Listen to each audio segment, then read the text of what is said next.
I promise you, if I were to jog for 30 seconds, if somebody pulled out a gun and started to shoot at me, I would be able to fucking jog for at least another 10. Yeah, at least another 10 seconds. Exactly. And if you don't fucking believe me, put $100,000 cash on the line, meet me fucking anywhere, anytime, and I'll take the bet. Yeah.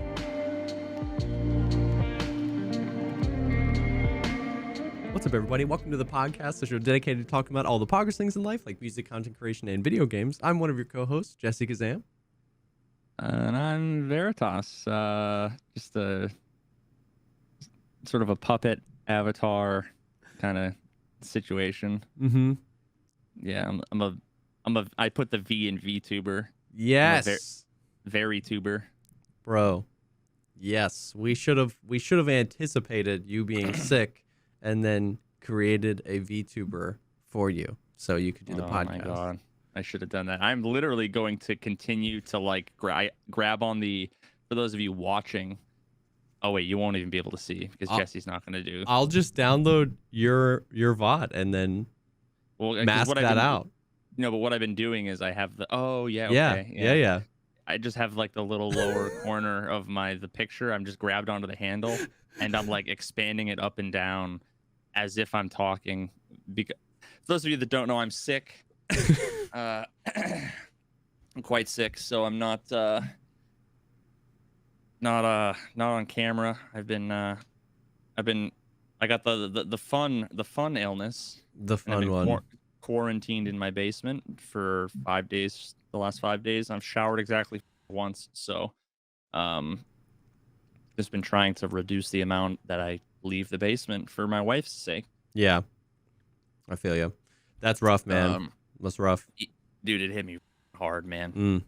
I'm fairly certain that I got sick at we actually talked about this before, either the last podcast or the one before that. Yeah. Fairly certain I got sick at the funeral services for my grandfather, which is just a great like 1-2 punch. Because my grandmother, my poor grandmother, she also got sick. My aunt got sick. My uncle got sick. But that's brutal. They all are just, kind of like little achy, little headache, but it hit me like a truck. Really? Like on Monday, I was like, oh, I feel like I'm getting like strep throat or something. And then like 2 hours later, I was like, yo, something is wrong. Like I feel up. It felt like I get hit by a train, dude. And then I spent the next 72 hours in like a fever dream state. Like I don't know how to describe it. It was like I was soaked, just drenched in sweat, but shivering like crazy at 102 fever. Was throwing up.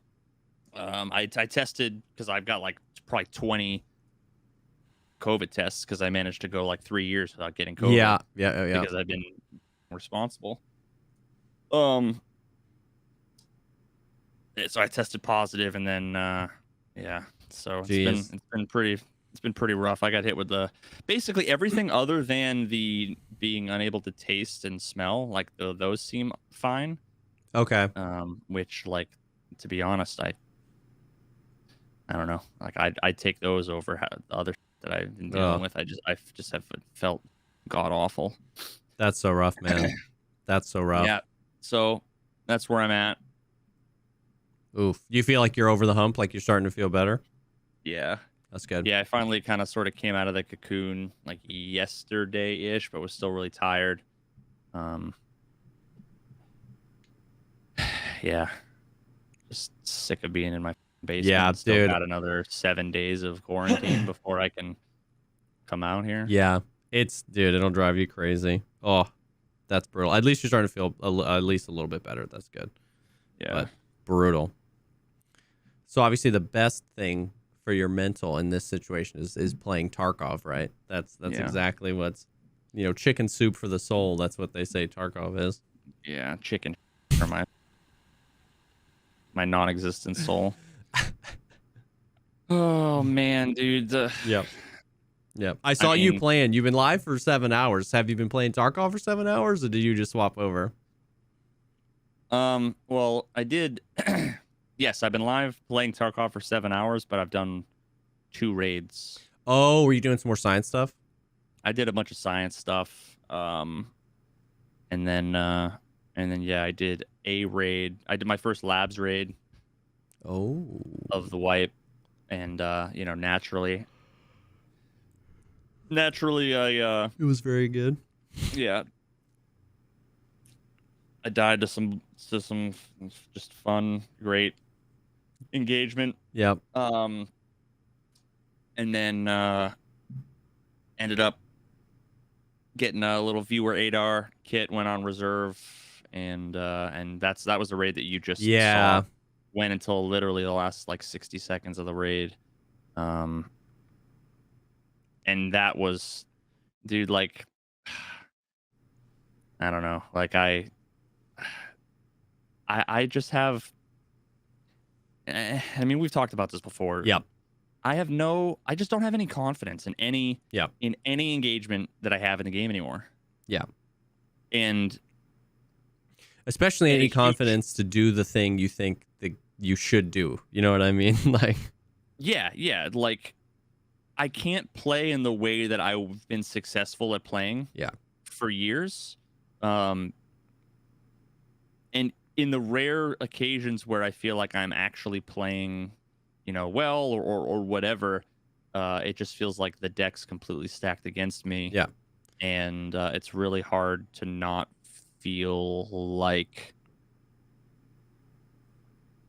the engagements aren't fair. And what you're talking about there isn't like you want to play the game in some super weird way. Like what you're talking about is like you just want to be slow and tactical and make decisions based on the cues in your environment, whether they be audio or visual. Like, i.e., the way the game markets itself to be played. You know what I mean? Like, that's what you mean. It's not like you're just like, I can't play the game the way I want to play. It's like we can't play the game the way the game tells us it should be played.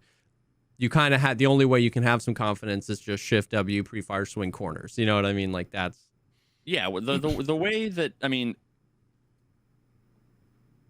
ignoring like you know, a decent chunk of my highlight footage, a lot of it is just me being bored after thousands of hours and you know, running around like a maniac. I'm not. One of the things that I've been criticized for a long time by just like randos is what people now refer to as like ratting, because I've never been like the modern shift W, you know, run across a hallway, free look, instantly 180 turn back the other way, quick peek, one tap people. Like that's not how I ever played the game, really. Much of my success came from just being smarter and using information in ways that were just advantageous to me. So, and I can't do that anymore. And half of the time, I don't know what the actual proportion is, but I'll just say half the time and half the time. Half the time I feel like it's because people just aren't legit. They have information they shouldn't have, whether they're using walls or they have radar or whatever it is. Or the other half the time, and these things bleed over into each other, and a lot of times they probably seem like the other thing too. They're like Venn diagrams that overlap. So the other half the time is that the game either prevents me from doing the thing that would give me a noteworthy advantage in the scenario, or removes whatever advantage I would have in a given scenario based on like the element of surprise. So like one of the examples was just like an engagement I had earlier where came down from reserve, top side all the way down. And I ran over to where the switch is, like for power downstairs in the basement. And I had actually made, because the engagement before that was just sus on labs. Not necessarily. Sus is a word that I want to qualify. But I had basically was pointing out, I was like, remember that time So you know how if you come down the hallway, right before where the switch is, where like normally you take a left through the door, and then that's like whatever the server room is or whatever. I remember there was a day where, actually, you know what? It was really similar to what just happened. I walked down the hallway. There was no noise, no nothing. Couldn't hear anybody looting. Couldn't hear anybody reloading. I mean, just nothing. No moving. No looting. No noises whatsoever in the basement. I walk into that room, and right when you walk in, very close to your left, there's like a tiny little cubby. Yep. I remember where there was a day that I got like hunted, like stalked. I was in that corner, like AFK, basically talking to chat. I had made no noise, and people just found me. They just ran in, pre-aimed that angle. And I remember a few people in chat being like, "Oh yeah, dude, I always pre-aim that angle." Like, as if it was the most common spot in the world. Yeah. You know, as if it was like the, you know, on Mirage and Counter-Strike, like you're a top mid and you're gonna peek the left or the right side of the window, or like in the middle of, you know, catwalk or whatever, as if like. Yeah, because that's the meta for where like snipers are. Like it's you just line up with this pixel on the wall and you sidestep once, and then that's where people are going to be all the time. Yep. So today I was like, you guys remember where somebody was, and I'm sitting there, like standing there, looking at that spot, talking to chat, saying how just credulous. Well. How do I want to put it? Yeah, I guess I was skeptical of the fact that people are like, yeah, man, super common spot. I always pre-aim that angle when I come in there, you know, no matter what. And then all of a sudden I hear footsteps, and I'm like, oh, okay, well, I'm just gonna sit here then. Yeah. And for 5 minutes, literally 5 minutes, I think it might have been more. It could have been 6 minutes. Now think about that. 6 minutes is a long time. Oh yeah. Hear footsteps all the way on the far side, like past where the offices are, over by where the metal staircase is to go up. You know, up into the main level. Yep. I stood there and didn't make any noise. I wasn't breathing, I wasn't running, I wasn't out of breath. You know, let's put an asterisk there saying like, okay, you know, maybe there's a bug that somehow gave them information, right? Yeah. But like any reasonable person, I should assume that I'm not making noise if I don't hear me making any noise. I didn't reload, I didn't ADS.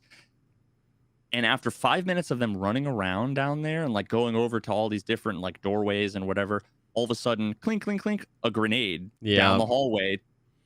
Grenade explodes and the dude comes rushing in, and I just pre-aim, because that's the way that I've, you know, if I'm suspicious of somebody, the only way I'm going to be able to beat a cheater if they know I'm there is by hopefully just pre-aiming, and I can out net code them, and hopefully they just walk into the bullet.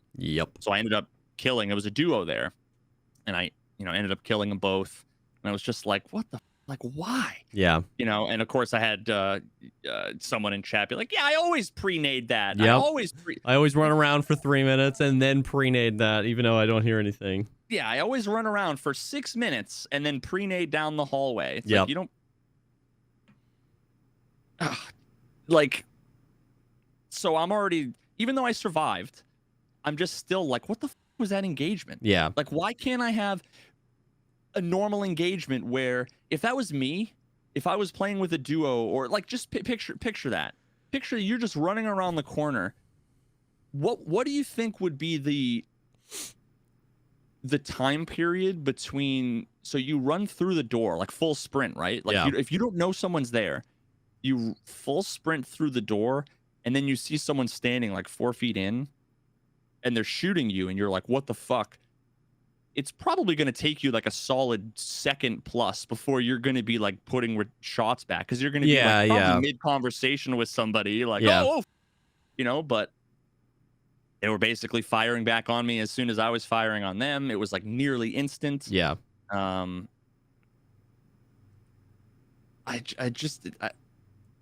Every engagement's like that. Like, what am I supposed to do? I can't surprise anybody. Yeah. And I think that's part of it that we talked about before, is that like it feels like all the engagements in Tarkov are the ones that you have to like make excuses for. Like even if you're like really trying to give the game the benefit of the doubt, it's like if once or twice a day you're like, that was a little weird, but maybe I made this noise or maybe this, but it's not that. It's like every fight, you know what I mean? So it's like, it's just tiring to be like, yeah, okay, sure. Maybe he did hear me, maybe this, but it's like, exactly. It's just like so few fights feel like you don't have to qualify them in some way. So few fights feel just like organic and natural and normal, and that both players acquired information in the logical amount of time, you know what I mean? It just feels weird. Yeah, and on the topic of like sus stuff, here's the biggest problem that I have, and it's where I find like I disagree so much with community, like folks in the community. Yeah. It's the whole idea that so many people can justify so many things so many ways, but just because you can justify it, like, doesn't mean it's justifiable. Yeah. You can come up with a reasonable explanation for everything. For sure. But in my opinion, sometimes a reasonable explanation is, I think that person was just cheating. That's not to say that they were cheating. Exactly. Yep. Like, for me to say like that was sus, that person seemed like they were cheating. Yep. The only way that that's something that like anybody should feel like they need to like fight against. Yep. Is if somehow my judgment was like leading to people being banned. Yeah. Like, who cares if I'm wrong? Exactly. If I just say he's cheating and he's not a cheater. Exactly. It's not like it was your favorite streamer, TTV, and I'm calling out your favorite streamer for being a cheater. Like, it's just some rando guy who was being sus. You might disagree. Yeah. But the problem is that I guess let me put it to you this way. I have, and I've talked about this before, I have a number of well documented and recorded cases where I was 99.9% sure someone was cheating after passing information on to Nikita, not demanding that he ban anybody or just saying like, hey, this person's suspicious, whatever. He instantly says banned. And that doesn't always happen. Sometimes he says, all right, we'll look into it. Sometimes he'll say, oh, no, yeah, they were banned. He can look at their whatever it is. Yeah. To see that they were basically, a lot of times they're already flagged by BattleEye. Yeah. But I've had enough of those scenarios where I've actually been able to see whether they were streamers who, again, these aren't big names. They're nobody's ever heard of. It's not like don't like get all excited like there's going to be some like drama or whatever. It's just people you haven't heard of that are not relevant and whatever. But the perfect example is when you are like suspicious of somebody who was cheating, you happen to have their side of fights. Yeah. Which the only way you're going to do that is if they send it to you, which is unlikely to happen, or if they happen to be, maybe like a small streamer. Yeah. And then it ends up being confirmed that they were cheating, and then maybe you get a chance to talk to them, and maybe they admit it to you. All you need to do is have a few of those scenarios to see how many situations where someone is cheating and they are not doing things that are overtly suspicious. Yeah. They're not tracking through walls locked onto your head. Exactly. Like exactly. Not just the obvious blatant when you play Call of Duty and you watch a kill cam and you see the guy who's just like 27 headshots instantly through walls, Yep. And that's exactly the thing, is that like, yeah, I mean, to what you said, saying I think that encounter was sus is not saying I would bet my life and the lives of my family on that person was cheating. It's simply saying I think that was sus. You know what I mean? Based on the knowledge that we've aggregated. Secondly, when you report somebody in game, there's a word between report and cheater, and it's the word suspected. Yeah. You know what I mean? It's like when they added the report system, when they added that, did anybody think that only 100% positive cheaters would be reported? So it's like you have to, if you're a human being with a brain, acknowledge that that button is there to send instances and people to the devs for them to look into. So it's like it should have just been ban player. Yeah, oh my god. Why didn't they just make the button ban player, right? Yeah. And so it's like if you have 3 brain cells and you really just think about it, like you understand that like it's not that big of a deal. Third thing is like, what's the context of the person reporting? And you know what's crazy about what we do is that we're live. If you think that I report people all the time, watch the stream for a few hours. You know what I mean? So it's like, it's so crazy that, yeah, you can report somebody and it's like, oh my God, that it was clearly desync or that was clearly that. It's like, dude, just shut up. Like, whatever. But then going to what you were just saying is it's exactly that. It's like, I'm just so confused so much of the time because it's like, are there like absolute just like giga fly rage hackers? Like, yes, like I've been in raids with people actually just like flying across the map, obviously cheating. You know what I mean? But do you think, not you, because I know the answer to the question, but like viewer, do you think that of all the raids in Escape from Tarkov, like, you know, if God was answering this question, if it was a known quantifiable thing, of all the raids in Escape from Tarkov, there have definitely been a cheater in. How many of it was like somebody flying around, and how many of it was, you know, what % chance was somebody fly hacking, and what % was like walls or radar, but no aim hack? You know what I mean? It's like, once again, these people are, a lot of them are trying not to appear suspicious so they don't get banned, so they can cheat for as long as possible. You know what I mean? Like, there are many raids that none of us realize where somebody does know we're there and they are moving in a weird way to try and bait movement from you, the player, so that once you move or once you ADS or once you make noise, they can then fly in with the information of exactly where you are and kill you. And there's that little part of you that goes, well, I did move, I did ADS, I did make noise. You know, it could have just been desync. You know what I mean? Like, these people are trying to do that. Now, once again, if you've listened to any episodes of the podcast or come by all of our channels, that doesn't mean that there's a cheater in every single raid and every time you die, you're cheating. That is the true struggle and the true failure of this experience, is that, like, the game cucks you enough and rips the experience out from under you enough. And a lot of times those manifest, the way the game rips the experience out from under you manifests itself exactly the same way a cheater being in your raid would manifest itself. Like, so often. And that Venn diagram is so frustratingly overlapped. It's basically a circle for the vast majority of experiences like that.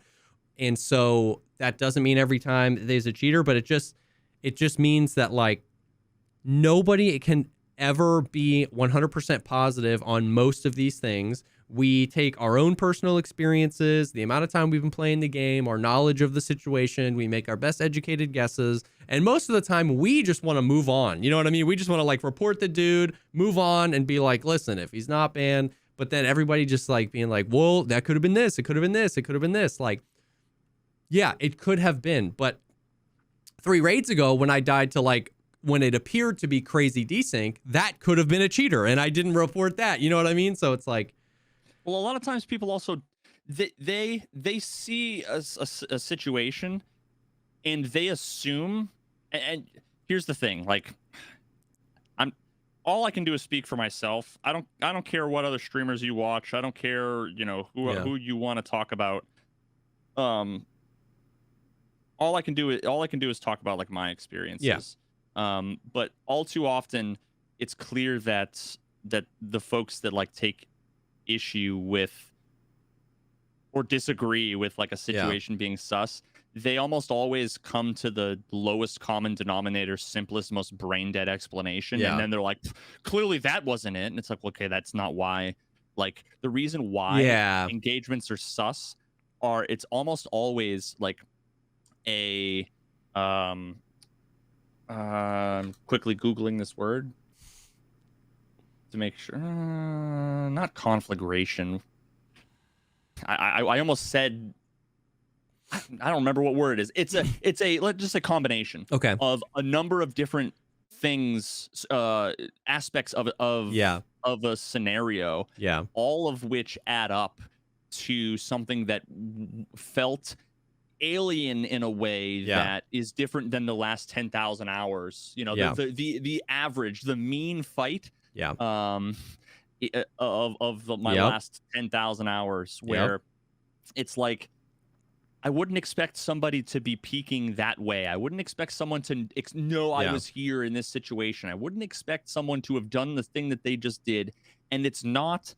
There's a clear distinction between when I'm playing against somebody skilled, and when they outplay me versus when something feels wrong.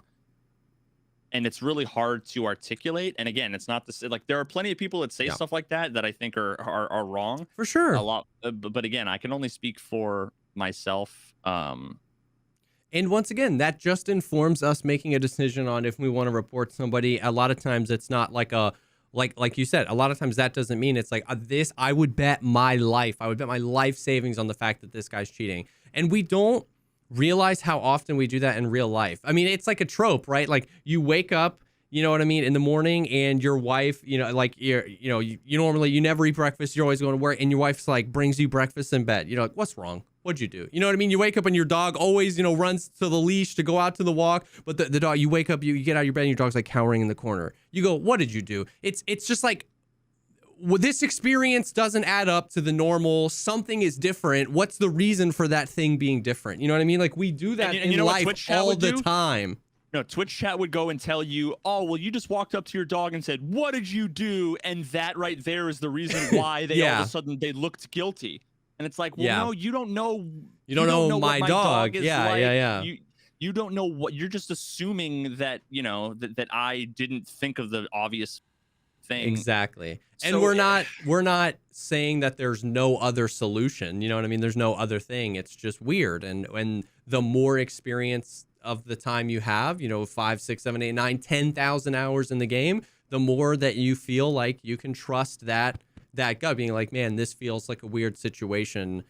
And then a lot of times if the fights are extended, you know, you're like coming up with this like internal tally, like that feels weird, that felt weird, this felt, you know what I mean? And it's like you said, it's not just one thing. It's not just like, oh, he swung the corner fast and shot me. Like obviously that could be desync. If I didn't know that guy was there, he swung it and his first shot hit me. Oh, that could be desync. But it's these like 5-10 minute fights, like you were saying, that you used that example where like they were running around and you knew you had made a noise, and it's like throughout these fights you're just like creating this tally and you're like, I don't know, man, that feels weird.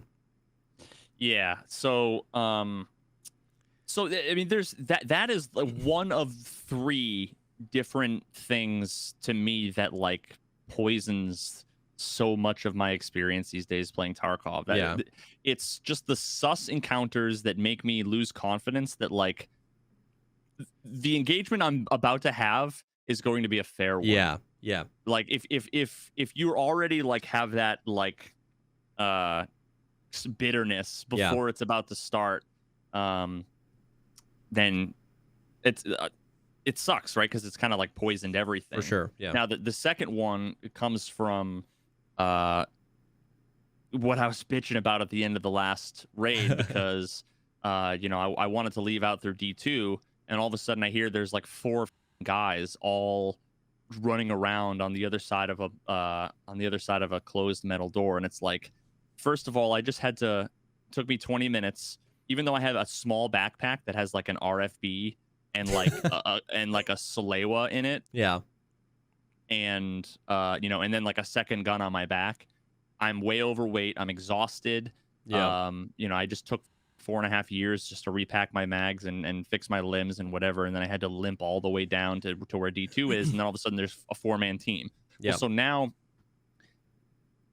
there's no way I could even get close enough to hear them without them hearing me run on wood or run on the super loud metal. And then even if they didn't hear me because they were in a fight, or maybe I got there before them, well, now I can't aim without making the most, like, an infinite amount of noise to the point Yeah. where one of 4 of them isn't going to hear me. So even if I'm able to like get the jump on them and surprise them, Yep. I mean they're already going to hear me. Yeah. Now if I'm able to pre-aim and basically say, okay, well, I got here before them, they've been loud, I took advantage of that and was able to move up using like the you know, the audio cover. Yep. Well, now I've been ADSing for 7 seconds, and now I'm out of stamina, so now I'm breathing and my arms are shaking. Well, if I un-ADS, it makes an infinite amount of noise, and they can just push me. There's 4 of them, and, you know, they're right near the exfil, so if one of them dies, it doesn't really mean anything, because they just grab their guys and get out, whereas I'm going to lose all the shit that I just got, you know, the 3 guns and whatever. And then it's like, okay, well, if I want to run away, I can't, because I'm going to be overweight even with this tiny little JanSport filled with half of a gun. Yeah. So I need to drop the bag. Okay, well, then that's going to make an infinite amount of noise, so I can't be sneaky. There's just no aspect that allows me to use the only tactical advantage that I'll ever have in a 1v4 situation, and that's the element of surprise. Yes. And they've removed that from me. I can't, there's no ability. You can't hold angles. You can't pre-fire. You can't be covert. You can't sneak. You can't, there's nothing, there's literally nothing you can do. And that's the thing. This is exactly what we were talking about a few weeks ago when we were talking about audio and noise and stuff like that, where I kind of made the point where, like, you probably got called a camper while you were sitting there mauling about not being able to do anything without making noise, because your only option to stay quiet is literally do nothing. Don't ADS, don't drop your bag, don't check your mags, don't do anything, do nothing. And you would have been, yes or no, you probably would have been more mobile and therefore less campy if you could have been quieter. Like, if you could have been quiet, you might have I could have slow walked. If I could have, like, literally, and I did this on stream, demonstrated like 5 different things I wish I could do, like free looking while ADSing, and I did it with my rifle in my hand to be able to shoulder the gun to the point where both eyes open, looking through my EOTech, and slow walk without making noise. Raise it up to my shoulder slowly without making noise. If I could walk over to that door and just eke it open an inch and peek my head in just a little bit to see if, you know, maybe they're, you know, because if they're holding it, well, then if it's only open an inch or two, if they happen to put the bullet directly into the crack into my eyeball, okay, you got me. Great shot. You know, either the luckiest shot in the world, or you're cheating, you know, or whatever. But to be able to open up that door, peek my head in and say like, oh, and then close it and run away. That would at least give me a chance to initiate the engagement. If I cracked the door open and I saw 3 of them with their backs turned to me, I'd pop the door open and I'd start spraying down. Exactly. And so, like, that concept of, like, if we could be quieter, people would be more mobile and less campy in certain situations. Like, that is the meta. That is the audio meta of where we're at, is that the ends of the spectrum, like, we only have the ends of the spectrum, right? We only have, like, make as much noise as possible by shift Wing, or don't move. Like, your feet are glued to the floor. And that is, understandably, given the game that we have, the only 2 viable scenarios, because you either need to be pushed into doing very unrealistic, even not realism as a thing. You're pushed into doing very, like, weird movements to try and bait movement from your enemy, which is a lot of times where the, like, free look comes from. You're trying to bait shots from somebody that's in the door, because, like, and I succumb to it. I do this all the time, man. If I know someone's in there or around the area, you run, you start to do weird stuff, you're jumping, you're taking SJ6s until the guy shoots and misses. And then you go, I know exactly where he is, and then you just, like, wrap around the building, you pre-fire from a right side peek, and boom, they're dead. And so if you're the other guy in that encounter, if you're the guy that had been waiting, watching this dude, this pretend to be a gazelle jumping around there and that, you take your shot and you miss, what do you learn from that encounter? Well, it's like, well, I should wait even longer next time before I take my shot. That's what you learn from the encounter, as opposed to being able to move silently. And if he heard me moving around, he actually maybe got to, like, move and transfer from one area to the new area, hold a new angle that I didn't know he was in, you know, ADS or open a door. Like, if you had been able to move quietly, And once again, we've talked about before how they can balance this stuff where like a slower ADS that makes no noise. You know, your normal right click is just ADS as fast as possible. Maybe that makes a noise. Alt right click, pull your gun up slowly. Slow backpack drop, slow walk. If you had done that, you would have been a lot less campy and a lot more mobile, trying to construct as a solo player, how do I take on a 4-man? Where are they based on their audio because they're being careless? There's 4 of them. If I'm a solo trying to take on a 4-man, I need to be able to use my environment and move. So you would have been less campy, more mobile, and been able to engage with that. But because you make so much noise, aiming down sights, going into your inventory, swiveling, dropping your backpack, if you're newer to the game, man, if you're trying to learn PvP, you are frozen in place. I don't want to do anything. I don't want to do anything. And so then it just like, it keeps ping-ponging and pushing both sides of the spectrum further and further down the extremes of do ridiculous movement to bait movement from the people that aren't moving at all, because nobody feels like they can move slowly and methodically with intentionality, because you're just dead if you do that. So it's so brutal. And I feel like on paper, if you took the 10,000 foot view and you were like, Nikita, I think there should be less audio. I think people should be quieter. I feel like the vast majority of the players that hate that experience that I just described, they wouldn't understand. And they'd be like, oh my God, no, that would be terrible. Everybody already doesn't move at all. We don't need more people camping. And it's like, okay, give them any other opportunity. Give them any other viable strategy other than camping that's not Shift W. Like, if you put something in the middle, then at least some portion of the player base will choose that middle option. But right now, we don't have anything in the middle. You know what I mean? And it's just brutal. Yeah, I mean, this is probably like a hot take that everybody will get butthurt about for reasons that they'll like put a word to, you know. Yeah. They'll say hardcore realism or whatever, and which to me isn't an argument at all. But I really wish that I wish that, I guess let me put it this way. Tarkov would be infinitely better game, in my opinion, if ADSing was silent. Like this, and this is the dumb down super easy thing. Like, yeah, not even implement the varying degrees of a combination to do this. Just make it so that the slowest walk, if you're holding control and you're walking, it makes no noise. Yeah. If you're ADS and un-ADS, should make no noise. Yeah. And make it so that that if you are ADSing and you are not holding your breath, that you can do that infinitely. Yeah. I just think the game's a better game. Yeah. I see what you're saying. I just don't see how that's a bad thing. Like, yeah. The only people who are going to complain about that are the people who are the like Giga Chad butt hurt that they got killed by a camper. Oh, how long was he holding that angle for? Yeah. The person was holding that angle as long as someone who actually cared about their life, playing like a life or death hardcore, whatever game would actually do it. Yeah.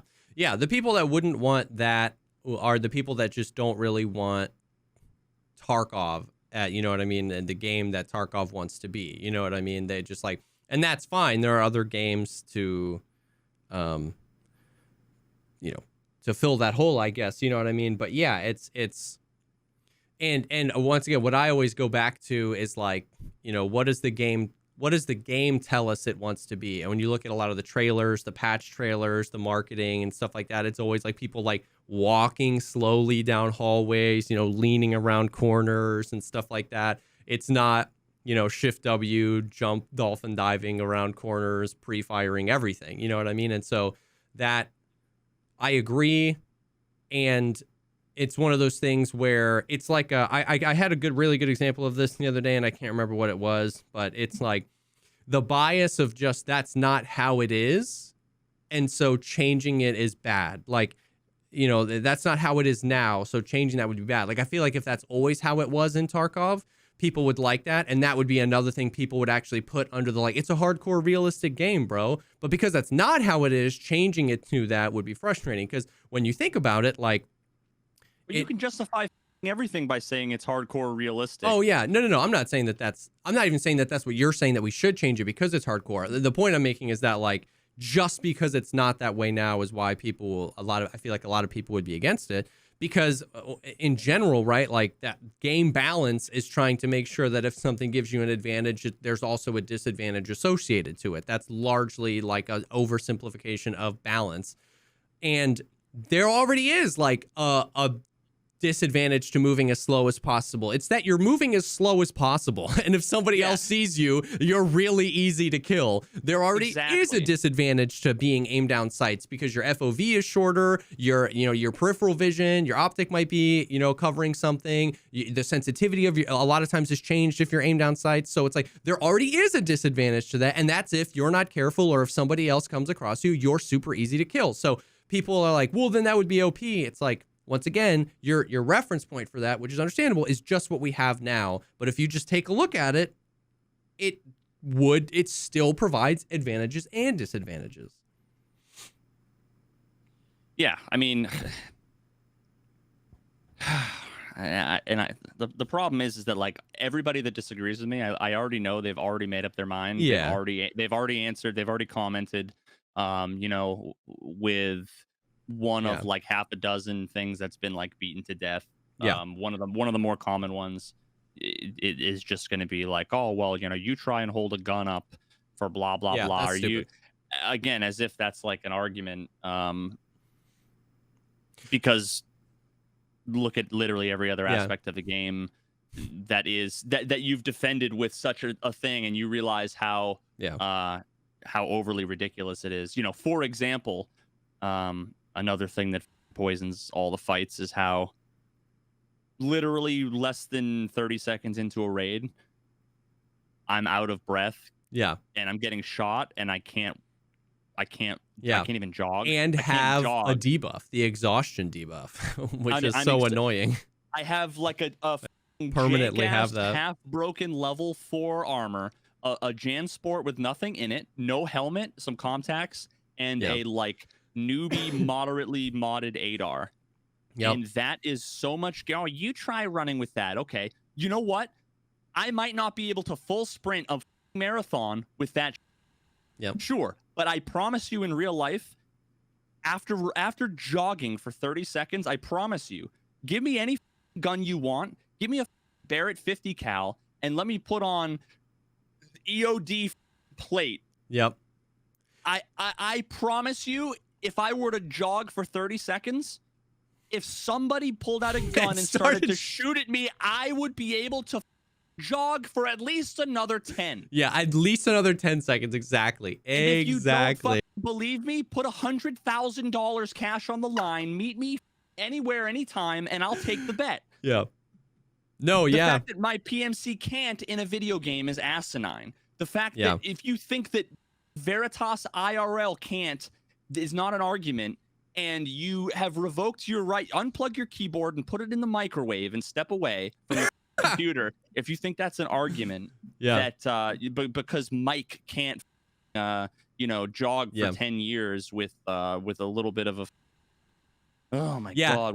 It's there's so many places of that argument that's wrong.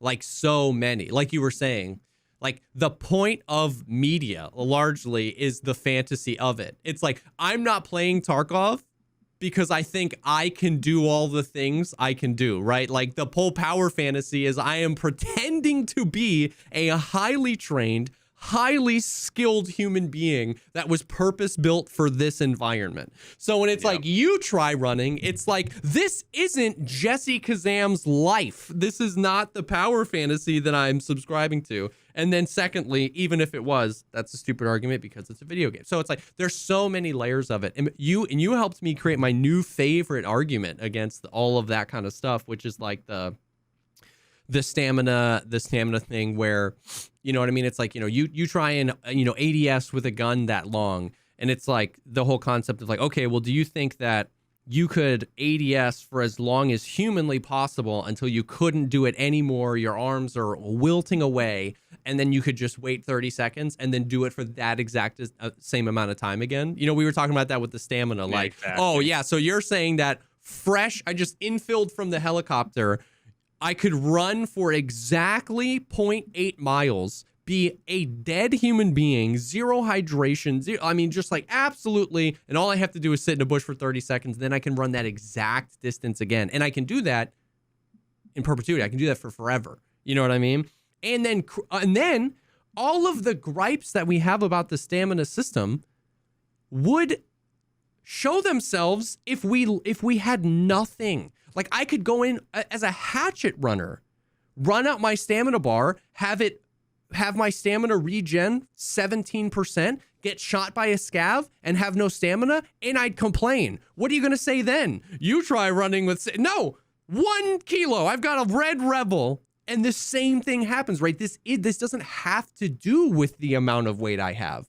That is a consideration on the curve of things, but the core fundamentals of it is I could weigh nothing. I could have no backpack. I could have a 5.7 and a mag. That's it. I could be getting shot at. And my guy's just like, I really just can't pick up the pace any faster than this. Someone right is now, already like, somebody's already typing, oh, well, shock is a thing. I bet you they tried to implement shock. Like, yeah. So people just need to have an explanation. Yeah. They need, for anybody's frustration, they need for it to be like, oh, okay, well, I need to come up with some explanation that makes sense, because there's no way that this person who I don't like could be right about their frustration. Yeah. No, they have to be wrong. But yeah, so then quickly, just the last thing, because of the 3 things that make it so that I just don't enjoy engagements anymore with players.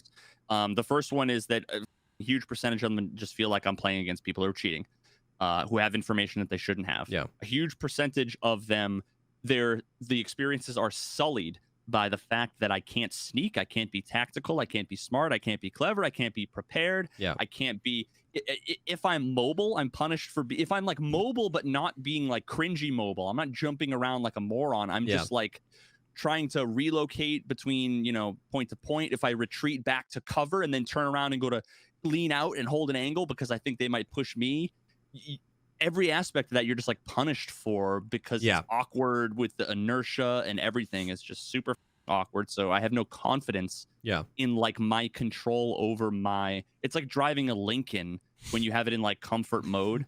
You hands on 9 to 5 on the steering wheel, and you like 90-degree turn to where your hands are at like 12 and 6, right? And you just are barely switching lanes on the highway. Yeah. Like, that's the way it feels controlling the PMC. Like, there's just such a disconnect. Yep. If you happen to be fortunate enough to have anything in your backpack whatsoever, but in the rare occasion that you actually survive and get to loot some shit. Yep. And then third, all of that combines to then make other situations that might be fun, a significant portion of those just get...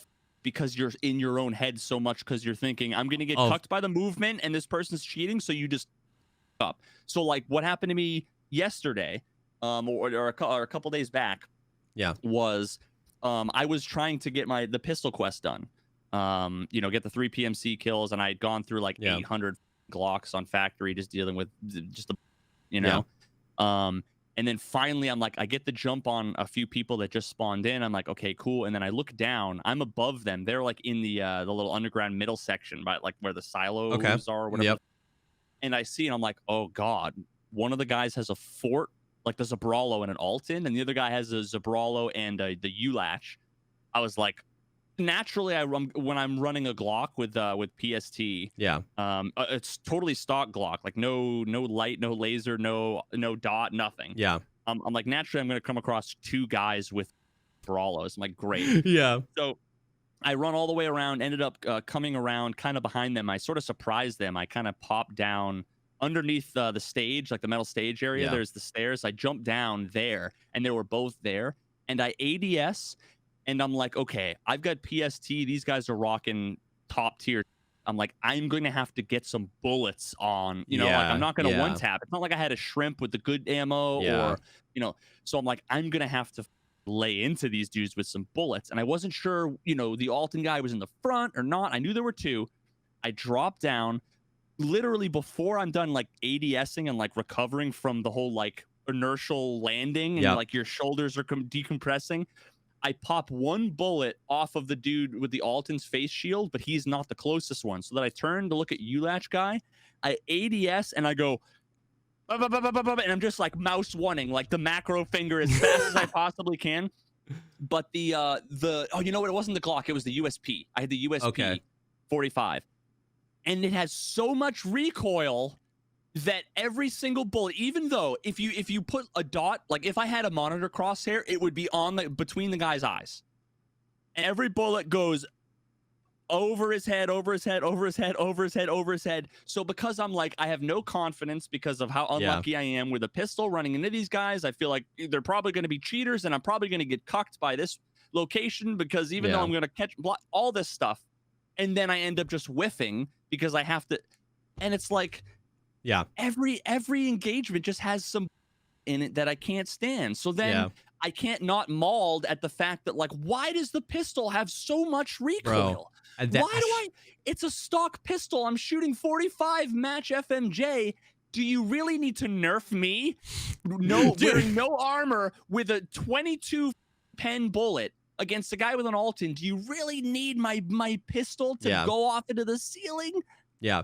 Why is everything conspiring against me unless I'm a Giga Chad shift Wing around with a 400,000 ruble modded gun that I spent 600,000 rubles to build after getting all of the on the flea market? Like, like why? Bro, why can't I feel like, what's crazy is that like Call of Duty has better pistols than Tarkov. Like the pistols are good in Tarkov, but they have so much recoil. Double click on a 5.7 or a Grotch and add the vertical and horizontal recoil numbers together. It's like 380.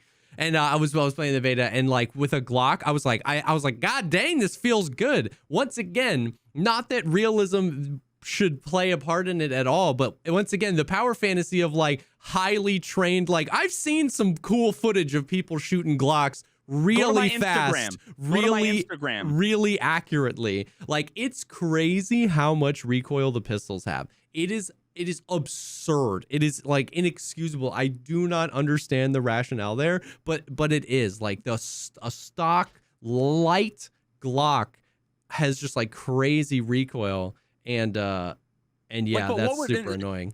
So again, like what would be the downside? Let's just say they made it no recoil. What would be the downside? It wouldn't be more powerful than an MP7 that shoots a bullet with more pen, more damage, and has no recoil and has a fire rate 10 times what my finger is. Yeah. But like, but nobody would be okay. Well, not nobody, but so many people would be crying if there was no recoil, even though you go to my Instagram and you can see I can shoot all these guns. I can shoot basically stock ARs, stock Glocks, and I've got little pencil arms, and I can go and hit all between the eyes at 15 meters, and it's like, well, what the like? And I'm not a trained PMC. Exactly. And once again, it's like I don't want them to go super hardcore on the realism department either. That's not an excuse. I understand balance is a part of it, but just like ask yourself, does that feel like an appropriate amount of balance? Like it's a pistol. It's one of the most used weapons in the world. These people should be trained on. Like it. I feel like once again, don't they want people to use the pistols though? Is the question? Yeah, like, exactly. Yeah. Why would they not want people to use all these guns? I don't want to feel like I don't want to feel like I could personally shoot better. You know what I mean? When I'm playing a video game, that feels weird. You know what I mean? So I don't know. But I totally understand. I totally understand what you mean. And then with the mental game, and we're seeing the entire player base get used to work around and then just work into their play styles mechanics that are either like definitely and confirmed bugs, or just like mechanics that when you investigate them seem completely antithetical to the experience of Escape from Tarkov. So we're seeing that. We're seeing guides made around those things. We're seeing the whole player base, and then we're just in this weird spot where like the changes to make these features seem better and way more in line with what you would expect from the game now are actually resisted instead of accepted, because the hive mind of the player are used to the broken thing. They're comfortable with the broken thing. They're decent or even really good with the broken thing. And so now we're in this like really weird spot where almost any idea to change things is met with this crazy resistance because you finally figured out how to abuse this thing. And I use myself as an example there. Like, I came into Tarkov uber fresh. I didn't have the experience of like competitive shooters. I didn't have the experience with like CSGO. I had never thought about flanking in a video game in my entire life until I started playing this game. And now I'm really good at doing all the stuff that I hate, at free looking doors to bait shots, at pre-firing and point firing and all these things. And so I get it. I'm not saying I'm above it. I'm just saying it's like it's an interesting spot where it just, the mental game is a part of it when you feel like all these experiences suck and you feel like you have to lean into the play style that you don't really want to have in order to be successful. And I feel like that's why sometimes like viewer kits and stuff like that I always do so much better with, because like you just like release the mental where you're, you know what I mean? Somebody gives you an 8R with a, you know, Night Force scope and like 6 lasers and flashlights and a canted aim point. I feel like I get 4, 5, 6 PMC kills because I just release the mental of like, I don't care, you know what I mean? And then you just like crush. Yep. And then go ahead. No, go for it. I was just gonna say I just tossed a couple of links. Oh yeah, to the Instagram, to just shooting the Glock. I mean, it's not like I'm super fast, but with the second link is my AR-15, totally stock with a little Neotech. Yeah. And that's me shooting like, I feel like 10 shots in like a second or something. Yep. And all the bullets were literally between the nose and the top of their head. Yeah. Yeah. And like compare that with, you know, try to do that with like an M4 on single fire. Yeah, a stock M4 on single fire. Yeah. You know, the other thing, so the thing that I've been like diving into recently, one of the experiences. So, it's obvious and it's been known for a really long time that point fire is very, very, very strong in Escape from Tarkov. I don't think I realized. Now, this could be something that you're like, yeah, Jesse, I made a video about that in 2016. I could see that. But I kind of just recently came to the realization, like, one of the things that makes me want to punch my desk is when I set up an engagement and I get aim punched. Like, you know what I mean? Like, one of the things that makes me want to smash my monitor is when I'm like, putting shots on. Brought that up. I'm putting shots on, and then my reticle just goes boom, like way off to the left. And then if it hit you again, it's further to the left, and you can't do that. And I kind of came to the realization where it's like, you don't get aim punched when point firing. You only get aim punched when aiming down sights. And it's so annoying and so frustrating because, once again, the guy that does not have his cheek to his gun, the guy that's not looking down his reticle is rewarded by not his point of aim not moving around when actually getting hit by bullets. And the guy who's like aiming down sights, putting super accurate shots down, is literally looking 180 degrees the other direction in the middle of their stream. And it's so annoying and it's so frustrating, and it just pushes that like point fire play style. I've been getting point fire kills out to like 20 meters because it's just better than ADSing. I mean, dude, I was just doing some science or sus testing earlier, and I was trying to see if I could bounce bullets off of the river on customs. Oh, that's cool. And I was like, it was just easier for me to line it up with a laser than it was to use like a voodoo. Yeah. Like literally across the river, it was just easier for me to line up the shots. And also there's like no weapon sway. Yep. Like I honestly think like I want to do like Shooter Born in Heaven. I'll like not ADS. Yeah. I'll just use like a laser because it's actually, I think in many scenarios it might actually be easier to just like line up the laser because the bullet's going to go basically right there. But that was one of the things that I put on my list that I forgot to mention when I was talking about like number 2. Yeah. About how like you can be ready for somebody. Yeah. And you know, if you are prepared and you're aiming down sights because of how janky the movement is and they come around the corner so quickly with the net code, if you startle them, if they just mouse one in your general direction, you are going to have your aim all up and it becomes a total coin flip. Like, and the reason why my presumption, I've never until now thought about that there's no aim punch when you're not ADSing, but I mean, it makes sense because the aim punch ostensibly comes from getting shot in your arms. So your arms are covering your entire torso. Maybe, yeah. So I don't know, man. I haven't done testing that deep to see like like review the clips of like when I get aim punched hard, you know, the little guy up on the top left, is it my arms that are taking damage first?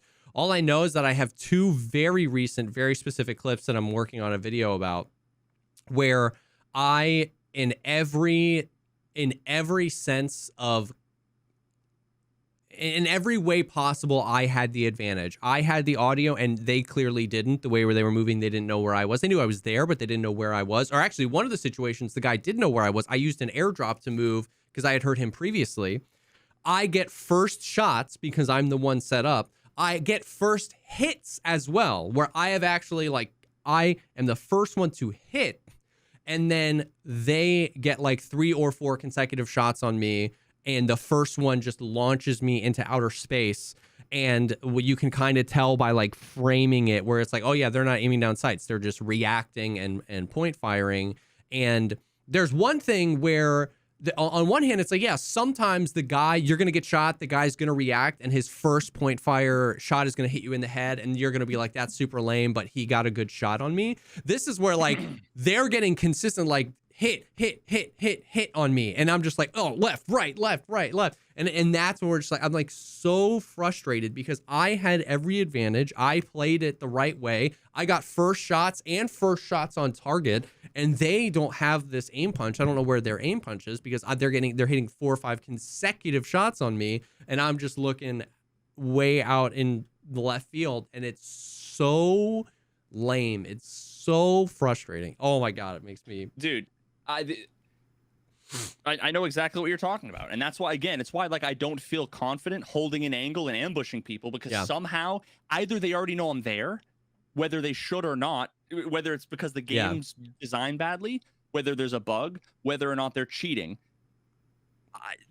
They already know I'm there, or they don't have to know I'm there because it's going to be like impossible to perfectly time it because they're just going to pop out of nowhere because of the net code, and unless you perfectly hit that one headshot and happen to have good ammo to the point where it goes through their helmet or whatever, then all they need to do is just react, and they can. Then it's a coin flip at that point because you take. I have an entire folder. Dedicated to this exact thing, and at some point I might make a video if I just get annoyed enough with it, pointing out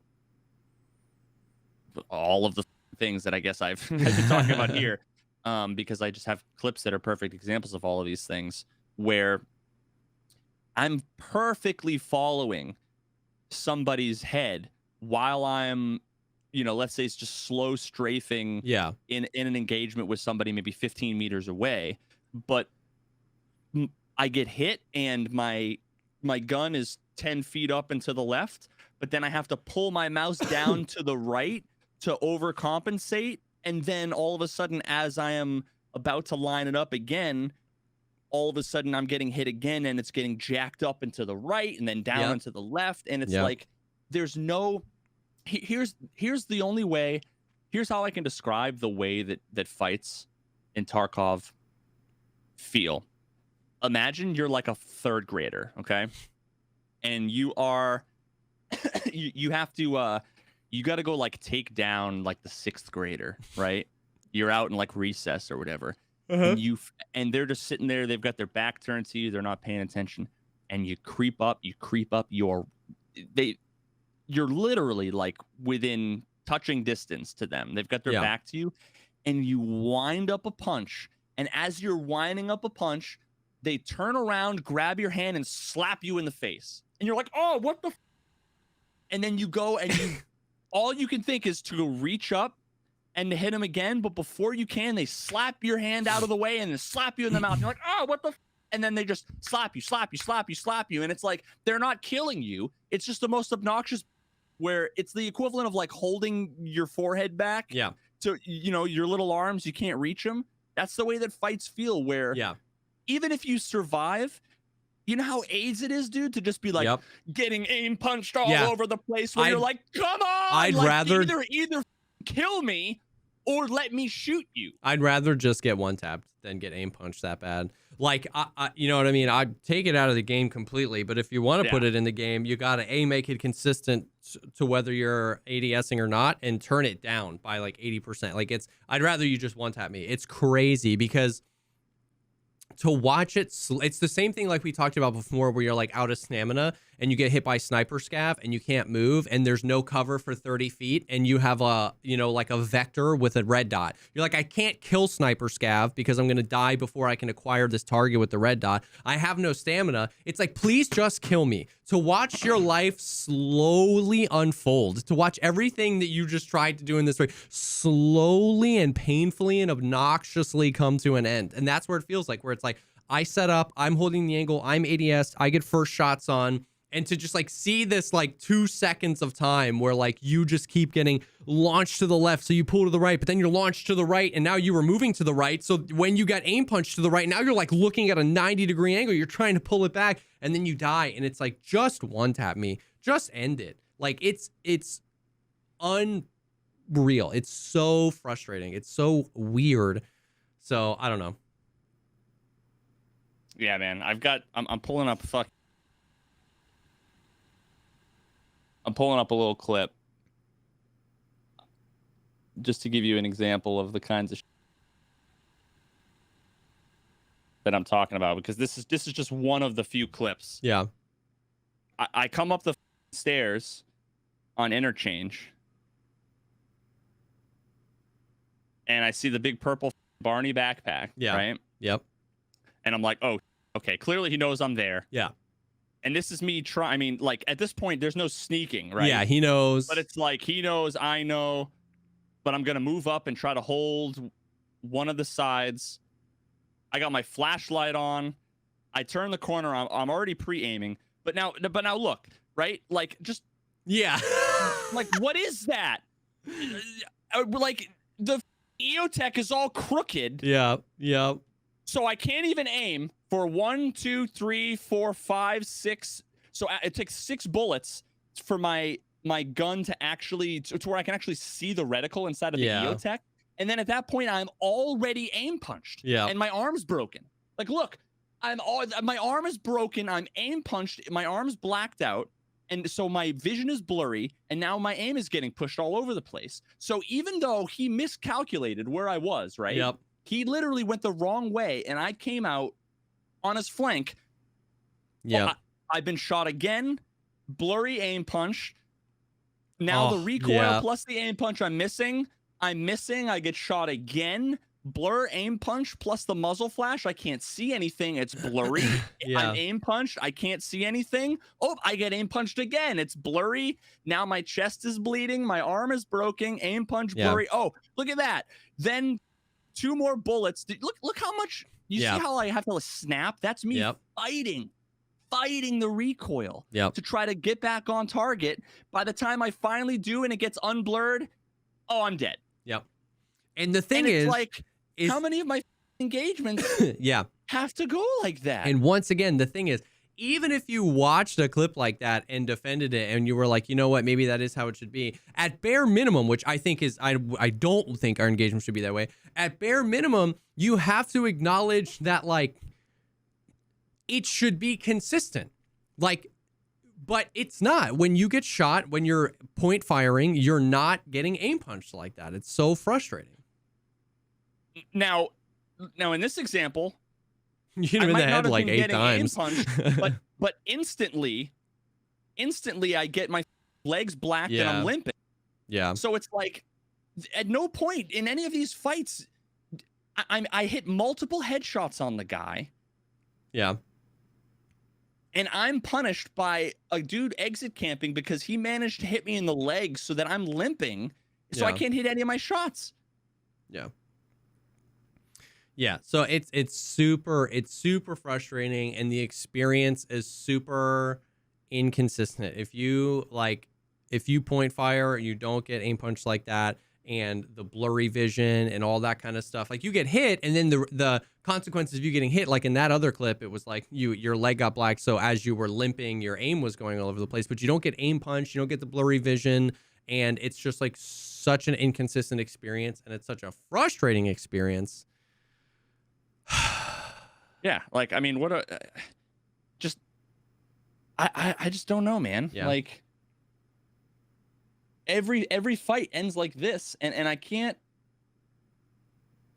Yeah, I don't know, man. Like, it is watching these clips. Is the explanation really that I'm just like washed up and that these people are just better than me? Yeah, it's I don't know. It's definitely frustrating.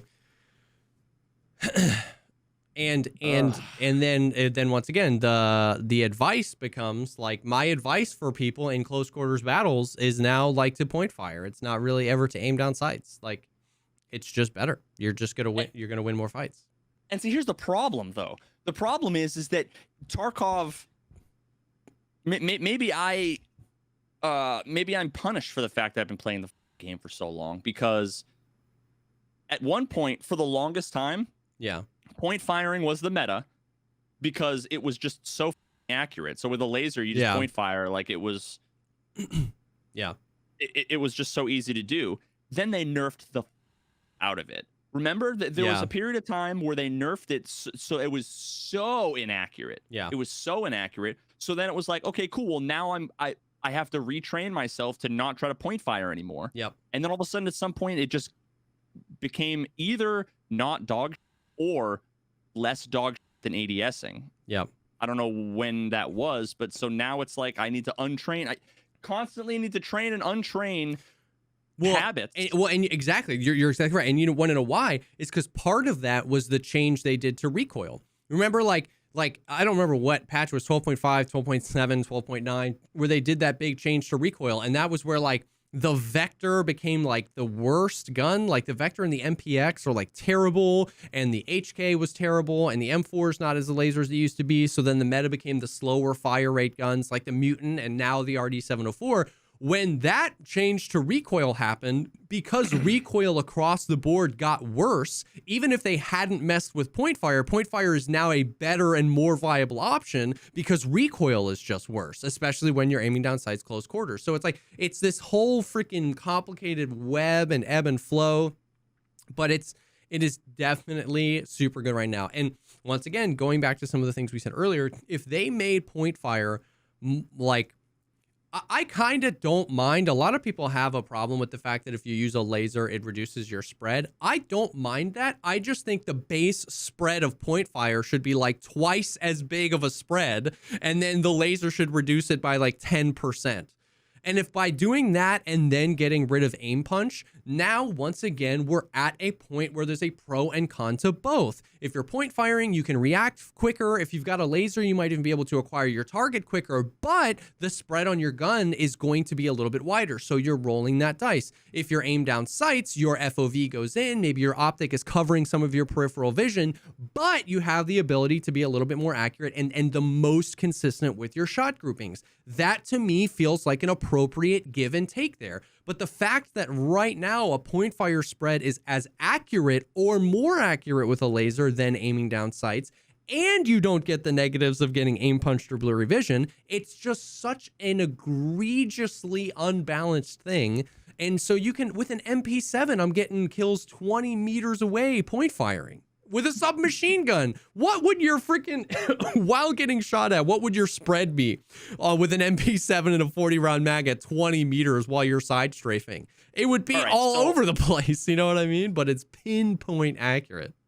So there are some implementation challenges to do. Not that I don't like your idea, to do it though, so that like that the laser reduced it, but it was like wider than the laser, I think is kind of what you were saying. Like, yeah, to me, it's like whatever curve it is. Like, let's say, you know, recoil spread, if you just take a gun, pick it up, put it on full auto and don't ADS, is X. And then adding a laser adds a Y variable to whatever the gun is. Because if you put a laser on an MP5, it makes it X% better. If you put it on an MP7, if you put it on an M4, if you put it on an HK, whatever that value is, both of those values just make them bigger. Make the base spread of guns when point firing wider, and then make whatever modification adding a laser does to that gun, make that a smaller percent. Yeah, so I probably don't know what I'm talking about, but that's just... We'd have to distinguish between, there's two different things. There's the recoil, and then there's like the handling, so to speak. Like recoil is what happened, like controlling the gun as it's shooting, as opposed to controlling the gun if you're just standing there and moving around. So, yeah. I mean, because of the way that Tarkov works, and the bullet is always, you know, technically, quote unquote, goes like where the barrel is pointing. Yeah. You really do need the bullet to go where the laser is pointing. So again, it depends on, and I don't remember exactly which aspect. Maybe it's both. Yeah. The laser effects. Here's what I would do. There's already like a million aspects of RNG in the game in the most annoying way. Yeah. Where it takes control out, I think, from the player where you shouldn't have it. Yeah. I wish, well, first of all, I wish that they would like get rid of a lot of those things. Like the aim punch RNG to me is actually, it's worse than an alternative that I would propose that I think is it's less bad RNG, and it also rewards people for doing what you want them to do and punishes people from doing the thing that you don't want them to do. Yeah. So if technically, you know, if you want people to ADS, let's say, and you don't want them to run around point firing like it's, you know, like there's no repercussions, make it so that anybody who's ever gone shooting, if you anticipate the shots, a lot of times people will anticipate the shots and they'll flinch a little bit, or what they'll do is they won't have the they won't have like the very pad of their finger like behind the nail on the trigger. Yeah. They'll wrap their whole finger to like the last knuckle around the trigger. Yeah. So what happens is when you have a form like that and you actually pull the trigger, what you're doing is manipulating your hand. You're twisting it just a little bit to the left. And a lot of times what you end up with is people shoot low or left, or, you know, low left from where they're aiming because of that kind of poor form. Whereas if you just have the pad, the very tip of your finger, like where you'd have calluses when you play guitar, on the trigger, when you manipulate the trigger and you're pulling back, the way that your finger moves in relation to your joint in your hand makes it so that it doesn't twist the gun. So that what I'm talking about there, you're trying to avoid, is what I would want them to artificially insert into the game when you are point firing. So here's what I would have. I would have it so that if you're just standing there and you're moving like left and right, you're not shooting, you just have the gun shouldered, sorry, not shouldered, you high ready, I guess, you know, whatever the default is in Tarkov. And if you're just moving left and right, then you'd have the laser would sway back and forth very much like it does now. Yeah. But if you go to pull the trigger, then I would be fine with them saying, grab a random offset vector from where you're currently aiming and pre-move your gun to be aiming there before we discharge the round. So it's a little bit of a penalty where it's like the bullet is not necessarily going to go where you're aiming. Yeah. If you are not shouldering it, aiming it carefully. If you're just going to point fire, then there's a little bit of an accuracy debuff. I see what you're saying. And that's above and beyond the recoil debuffs that you'd have or whatever issues you have if your arm's broken or whatever. Yeah. That right there is a less punishing, a less annoying, and I think a smarter way of adding in some RNG than like right now where you have the aim punch coupled with the recoil. The aim is out of your hands. You're not in control of your character anymore. Yeah.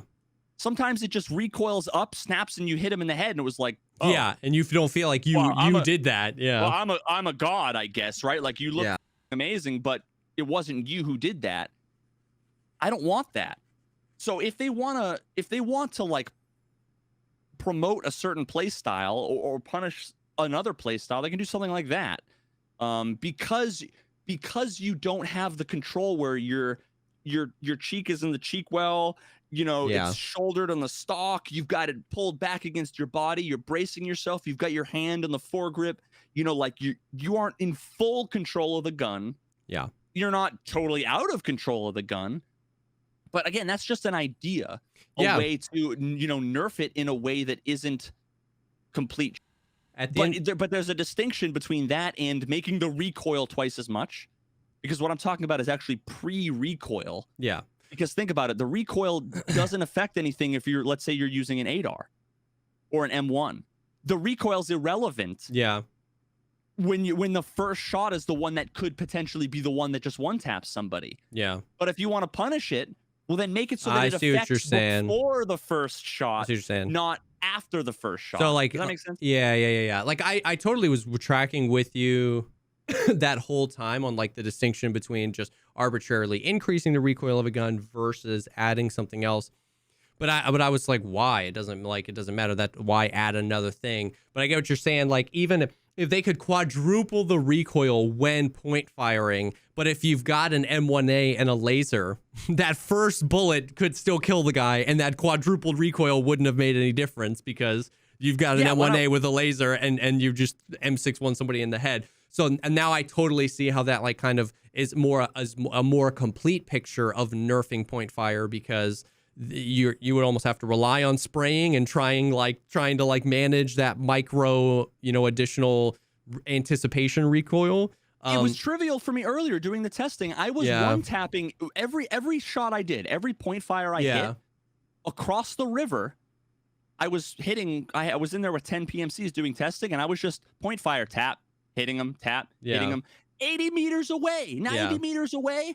I want those shots to be next to impossible. I see what you're saying, but have it be trivial if you're aiming through the optic. That's a really interesting. I'm with you now. That's really interesting. At the end of the day, I just, like we say with everything, it doesn't seem to be complicated, but it's exactly that. It's like I would like there to be a benefit and an advantage and a disadvantage to aiming down sights in certain situations, and a advantage and disadvantage to point firing in these circumstances. And exactly that. If you're shooting somebody 40 or 50 meters away, it should be next to impossible to hit that. It shouldn't be impossible, but it should be next to impossible to hit that while point firing, and it should push you into aiming. And yeah, it just seems unreasonably proportioned towards point firing is just the best way to engage with the game, and that's frustrating. Yep. And oh yeah, speaking of, oh no, go ahead. Well, I was just gonna say, and well, actually, I was gonna kind of switch it up. So, what were you gonna say? The HHS site. Mm-hmm. That was some other testing I did. Speaking of aiming down, that's the magnifier.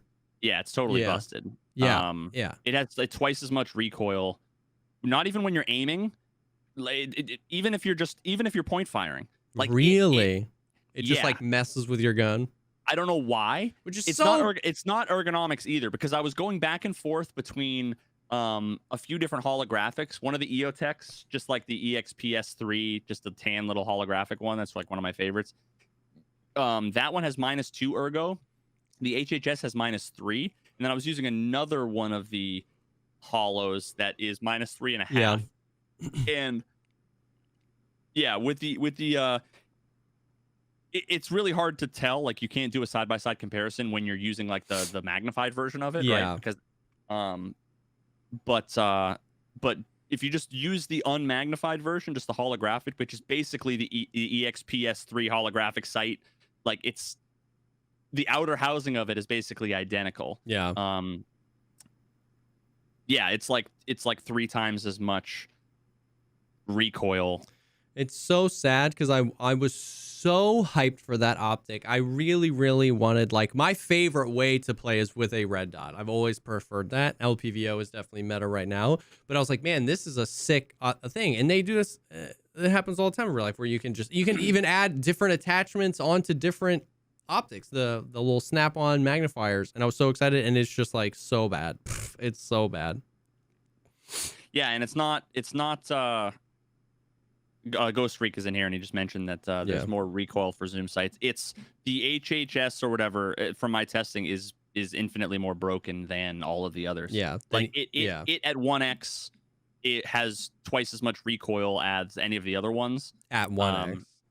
Yeah, and well, I mean, yeah, and it probably, I have no reason to think that when you're using the magnified version, it does as well. Just the magnified version has always been scuffed. Yeah. But yeah, the whole thing's busted. Yeah. Sad. Very, very that's sad. That's coming on the next Science or Sus. I tested like 5 different things. One of the things I tested was, can you jump on a grenade? That was a lot of. I made some discoveries about how grenades work. That was interesting. Dude, I had somebody. I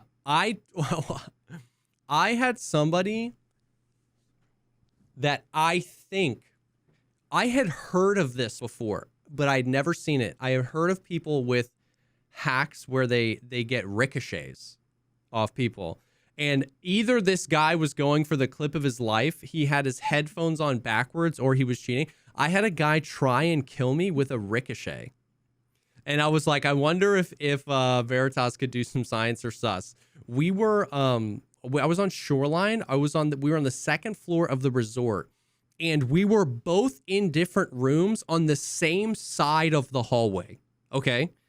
And I see his gun. So I'm holding a left side peek looking down the hallway, and I see the end of his M1A. He's not right side peeking down the hallway at me. He just has his gun out of the room, and he's shooting just randomly at the wall. Pop, pop, shooting at the wall, pop. And I'm like waiting for him to peek. At like a 90-degree angle to the hallway? At like a 40-degree angle across the hall. Okay. Yes.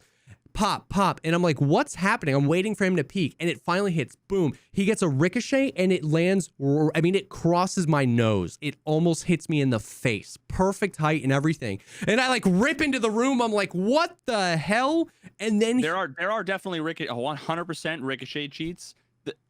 I feel like he might have been memeing because, unless his cheats die, like the batteries died on them, like. But that's the thing, exactly. I was like, that was suspicious, but like, why didn't he kill me? He didn't get the ricochet, and then like he like annihilated me and my teammates. So he wasn't like a derp trying to freaking, get like, he wasn't like bad at the game, not knowing what he was doing, but he was just like, it was the craziest thing. He almost freaking took off my head down the hall.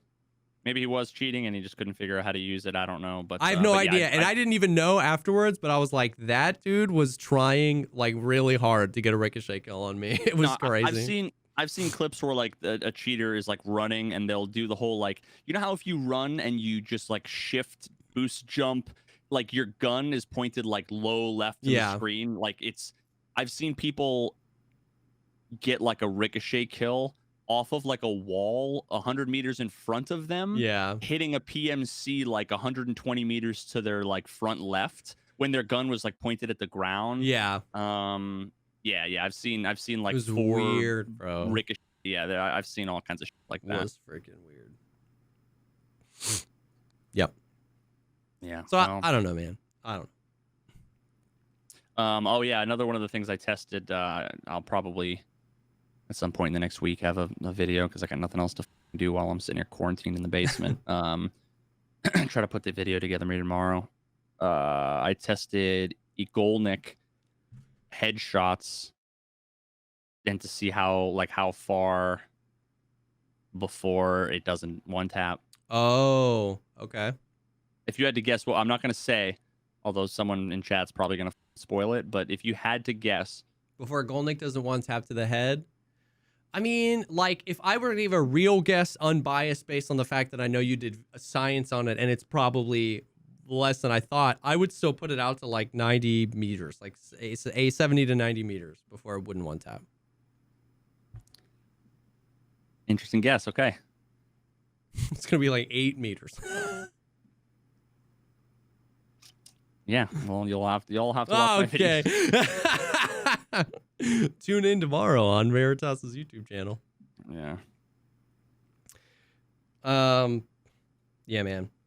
I don't know. But ultimately, I mean, to kind of put a pin in the conversation that we've been having is I can't argue with you on any of those things. That, like, Tarkov PvP and therefore just Tarkov in general, once you get past the quests, feels rough because you just are anticipating that it's either sus, somebody has information they're not supposed to have, the game is going to rug pull you by just having some crazy amount of desync, or, you know, you getting like headshots. Like I saw a clip of Valiant, he hit a guy 3 times in the head that was standing still with M61. The guy ran away, and like the after action screen said that he hit 3 shots and did 97 damage to body. There wasn't even any ammo absorption.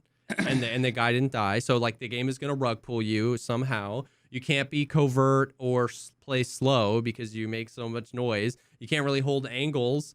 And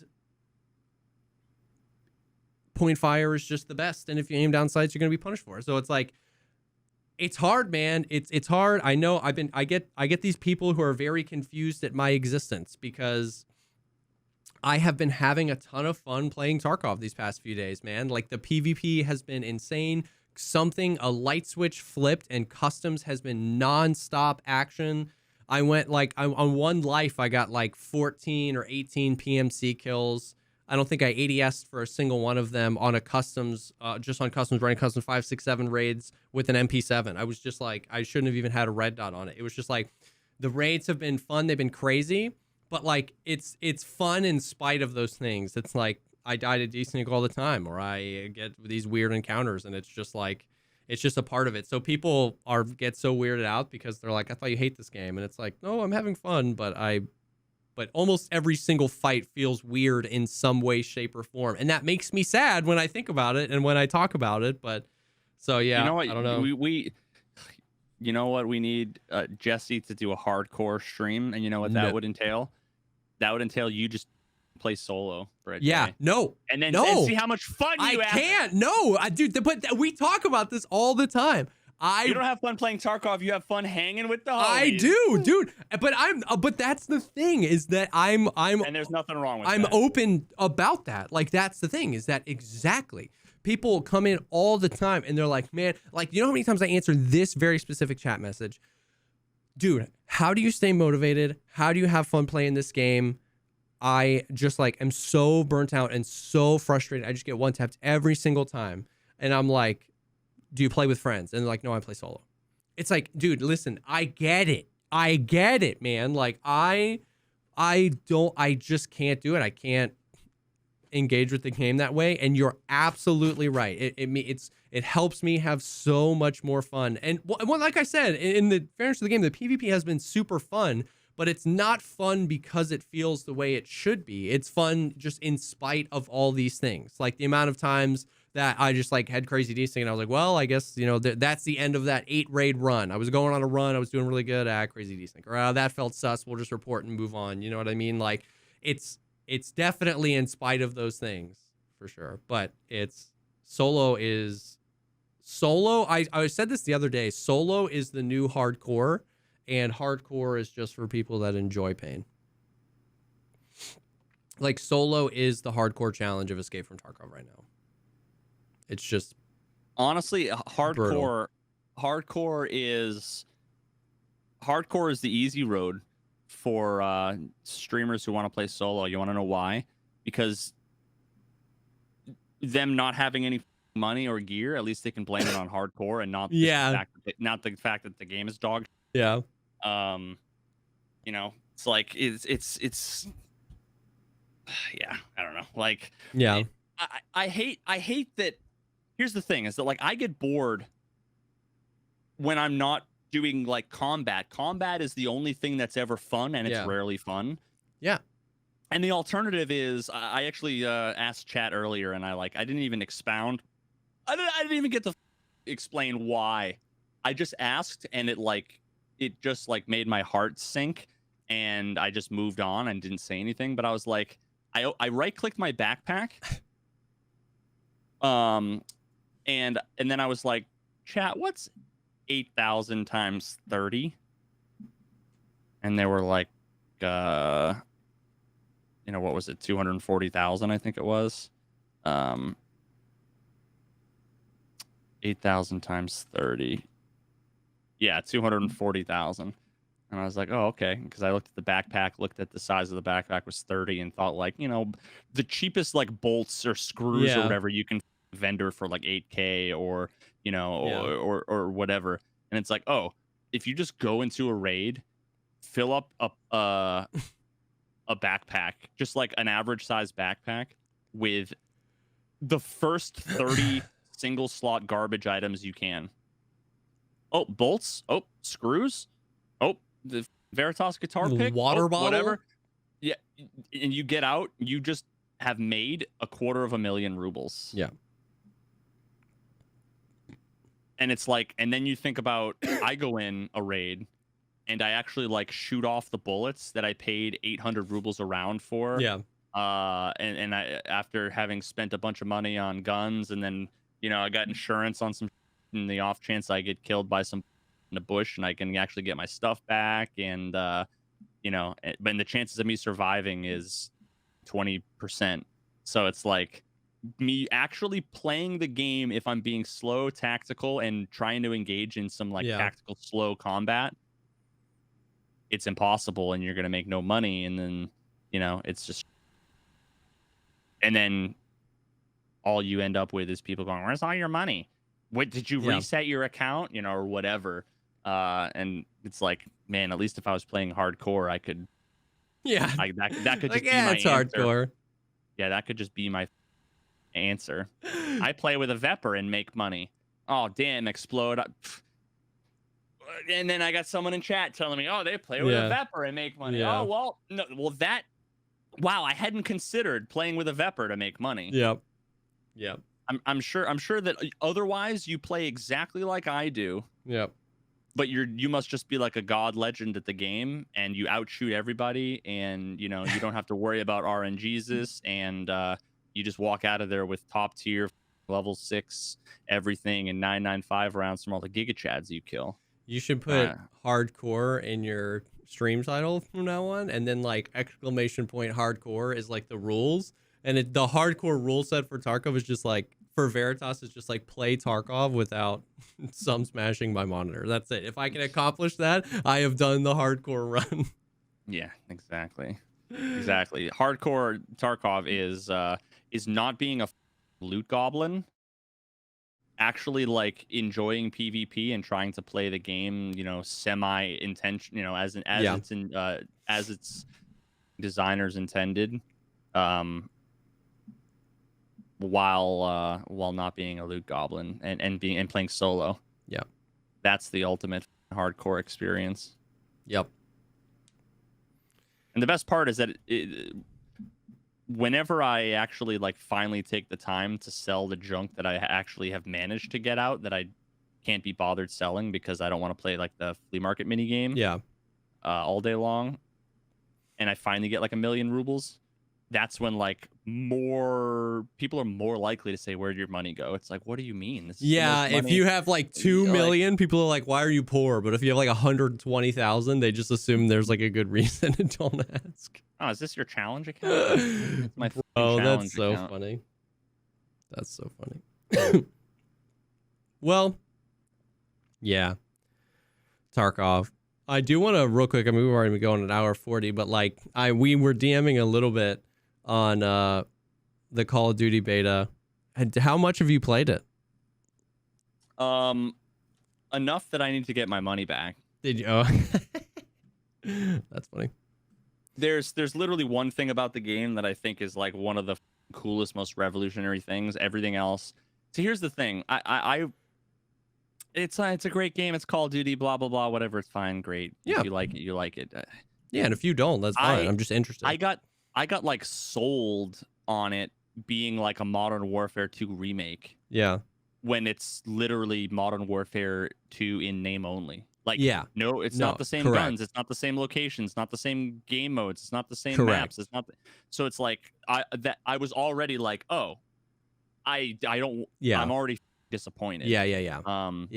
I get that. So that was the first thing. The second thing is it's $70, and it's like, stupid. Yeah. Yeah, I mean, if it was $19.99, I probably would have still wanted a refund. Not that it's not worth it, just not for me. What's crazy is that $70 seems worth it if you include campaign, multiplayer, Warzone, and DMZ. That's going to be free. You're like, oh yeah, but then you're like, wait, half of those things are free. The two things I want to play the most are the free ones, and then the other two, the campaign. And I'm not saying developers don't deserve to get paid, but it's just like that seems crazy. $70 for the multiplayer and a campaign, like that. But yeah, so I like no physical copy. There were a couple things that just really bugged me. That just felt off. I feel like the gunplay and the movement was fine. Yeah, was perfectly fine. The combat felt bizarre because I would like see people and I would like lay into them, but there was a decent enough recoil that it was like not easy to just full. Like there's more. It's literally harder to hit 7 shots in a row in full auto in COD than it is in Tarkov. Yeah. And it's been like that for a long time, and a lot of other games like PUBG and stuff were worse and harder than Tarkov. So when people talk about the recoil, that's another thing. But I would just be like laying in like 4 or 5 bullets, and then all of a sudden like they would turn and hit me with 2 or 3, and I would die. Yeah. And I just like I couldn't. It was one of those things that just felt off. Yeah. And I don't know how, it was as if like they had. Did you play COD 4? Mm-hmm. It was like they had stopping power and Juggernaut. Yeah. And I had neither. Yeah. That's what it felt like. Yeah. Which was just weird because.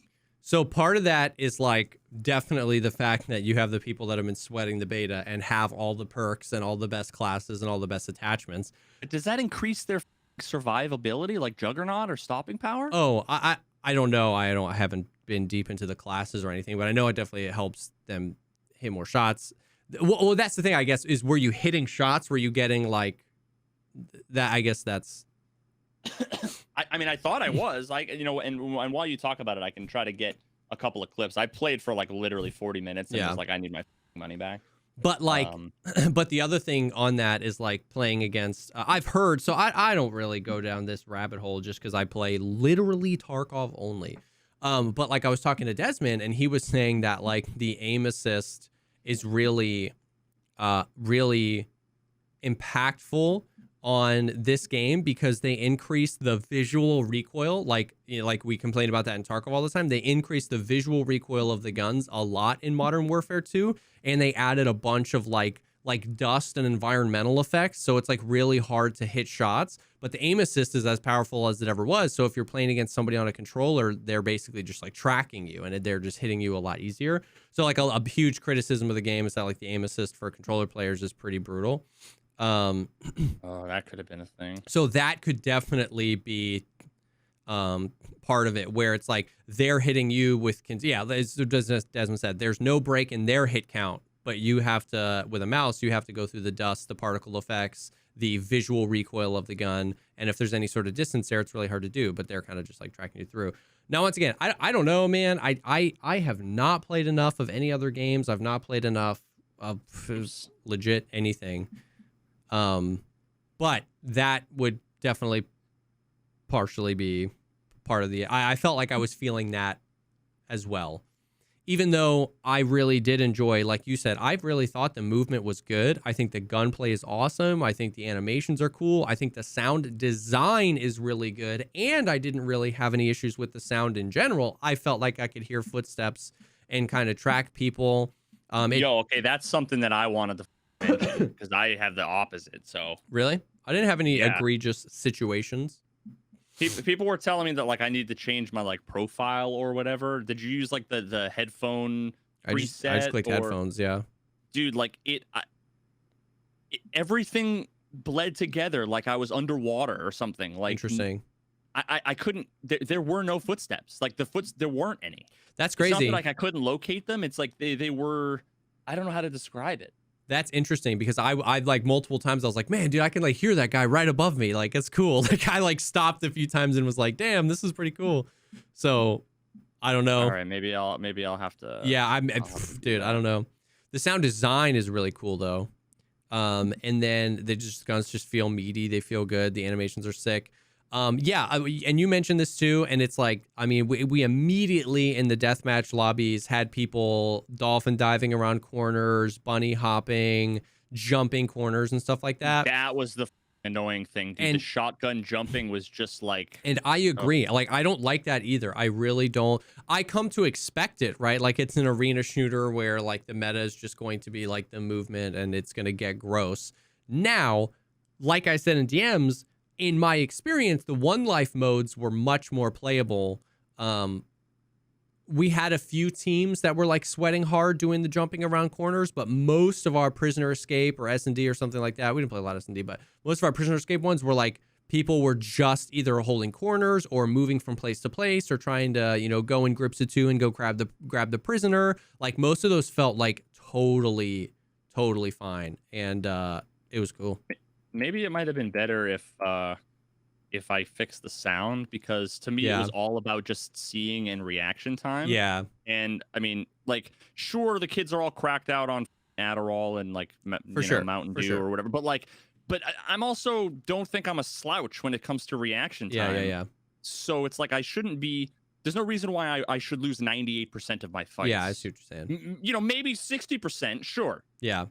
You know, but like not almost every it was like 20 minutes before I got a kill. Yeah. Like I'm not that bad at video game. Yeah. You know what I mean? Yeah. So I definitely agree that stuff does put me off of it a little bit. It's interesting because like I have no interest in the multiplayer. Even if it was a flawless experience, I wasn't putting up $70 for the multiplayer. I'm not going to play the campaign. Dude, the campaigns look really cool. I'm not saying they're bad, but I'm not going to play the campaign. I'm not putting up $70 for the multiplayer. That being said, the thought of playing Call of Duty on a map the size of or bigger than their Battle Royale maps, doing something like extraction based, where like going after AI or loot, the way the game was playing, the way the gunplay was, the way the movement was pretty slow, like that's part of it too, is in those arena maps that are so small, the movement of the enemy team is so predictable that you can jump shotgun corners and you just know where people are going to be. The gunplay and the movement got me a little bit perked up and excited for like, what would a DMZ, what would the Tarkov style, or even just Warzone? It's just like, I was like, interesting, throw this up at a larger scale where you're not confident I'm going to be around that corner because we're all pushing B or whatever. And I was like, that there might be something there. I did enjoy the movement and the gunplay. But it is that what takes me out of it most of the time. The jump, corner, shotgun, dolphin dive, drop shot. That stuff is just like the sliding. I didn't even felt bad. The slide does not take you very far. So if someone did slide a corner, I feel like I could win that. You know what I mean? The mounting. It felt like it was only viable really to slide into cover if you're like getting shot at, like, which felt cool. Perfectly fine. Did you ever do any of the like the mounting of the weapon? No. So sick, dude. You can walk up to a corner and just press a button on your mouse, and you put the gun up against the corner, and you're like, and you can like rotate your character and expose to like around a corner. You can actually rotate and expose more of yourself to get a tighter angle around the corner, or rotate back. Yeah. It's so sick. When I figured out you could do that, I mantled in almost every single fight. I would go corner to corner, mantle check, boom, boom, boom, boom. It was cool. You can mantle like vertically onto something as well, but like the corner mantling is super sick. Dude, I kept doing this. I would die because I was doing this. Did you ever see the animation for swapping to a pistol when you have an AR? I was going to talk about this earlier when we were talking about how pistols feel like in Tarkov. Oh, Because, dude, there was a period where I finally managed to get a little bit on where I was getting a few kills. And there was a period where, like, I killed 2 dudes with, like, an M4 or whatever. Yeah. And then quick swapped out. And it was like, you kept, I had my rifle you keep almost the left rifle hand. up. Yes, dude. And then pulled a pistol out. And it was like, I got, like, 2 kills with a rifle, 2 kills with a pistol. It was the most badass ever. It felt phenomenal. It's the sickest. I will pay the animator's salary to put that in Tarkov. Because you're holding the gun, right? You've got your right hand. If you're right-handed, you got your right hand on the trigger and your left hand on the foregrip or you know, the handguard of the gun. And he takes the left hand and just pulls the gun to the left. The right hand goes and pulls the gun out, and you can still see the AR on the left side of your screen. And then if you click the pistol button again, he puts the AR down and puts the second hand on the Glock. So it can be like a multi-stage animation where you're like, it's so sick. Oh my God. I would just stand there in a corner and just like do this for 10 minutes. Oh my God, it was so sick. I was like, yeah, where is this in Tarkov? This is like the most tactical BA power fantasy thing I've ever seen in my life. It's so so sick. here's the thing. Like, and the Glocks have less recoil than in Tarkov. Yeah. Yeah, no, I mean, every aspect feels great. And here's the thing. How long have people been saying how Tarkov's like the models and the animations and, you know, all that stuff is like second to none. They do. I mean, honestly, look at a lot of these games now, whether it's Insurgency or even the Call of Duty. Their animation. I mean, again, this isn't to like poo-poo Kiba. No. But like, Tarkov's not the only sheriff in town now. Yeah, like, exactly. All of these games, they look just as good in many ways when it comes to the guns and the animations, and better than Tarkov, and they're more polished. 3 years ago, Tarkov was in a league of its own with how weapons were modeled and animated in video games, in a league of its own. Right now, Call of Duty is like as good. Like the animations for inspecting, like, have you seen the ones in Modern Warfare 2? Inspecting, checking the chamber, flicking the thing out, catching the round. You can check your mag and your mag is full. You can shoot a bunch of rounds. You can check your mag. There's only 1 round left in it. Like all that stuff, but like in Call of Duty, which I would say almost looks better because it's built, you know, I don't know, I would assume I knew it.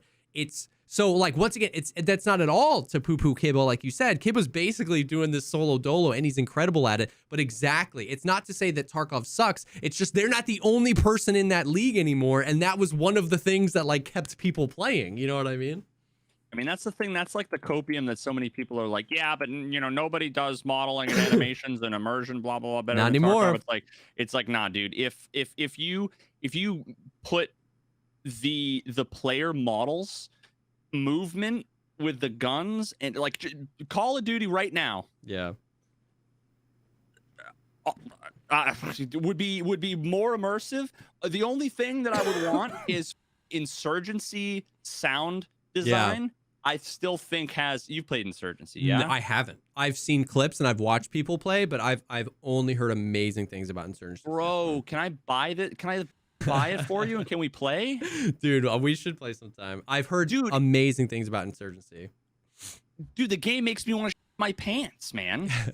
Because well, you've seen some of the videos I've done, but just the fact that like you're sitting there and up the stairs you hear a guy like screaming because he's burning to death, and then you hear another guy being like, "Oh my god!" Like, dude, it's amazing. Somebody sent me a clip. Most immersive ever. Somebody sent me a clip because I was mauling about how I think the LPVOs in Tarkov are way too OP and there's no disadvantage. And somebody sent me a clip of Insurgency.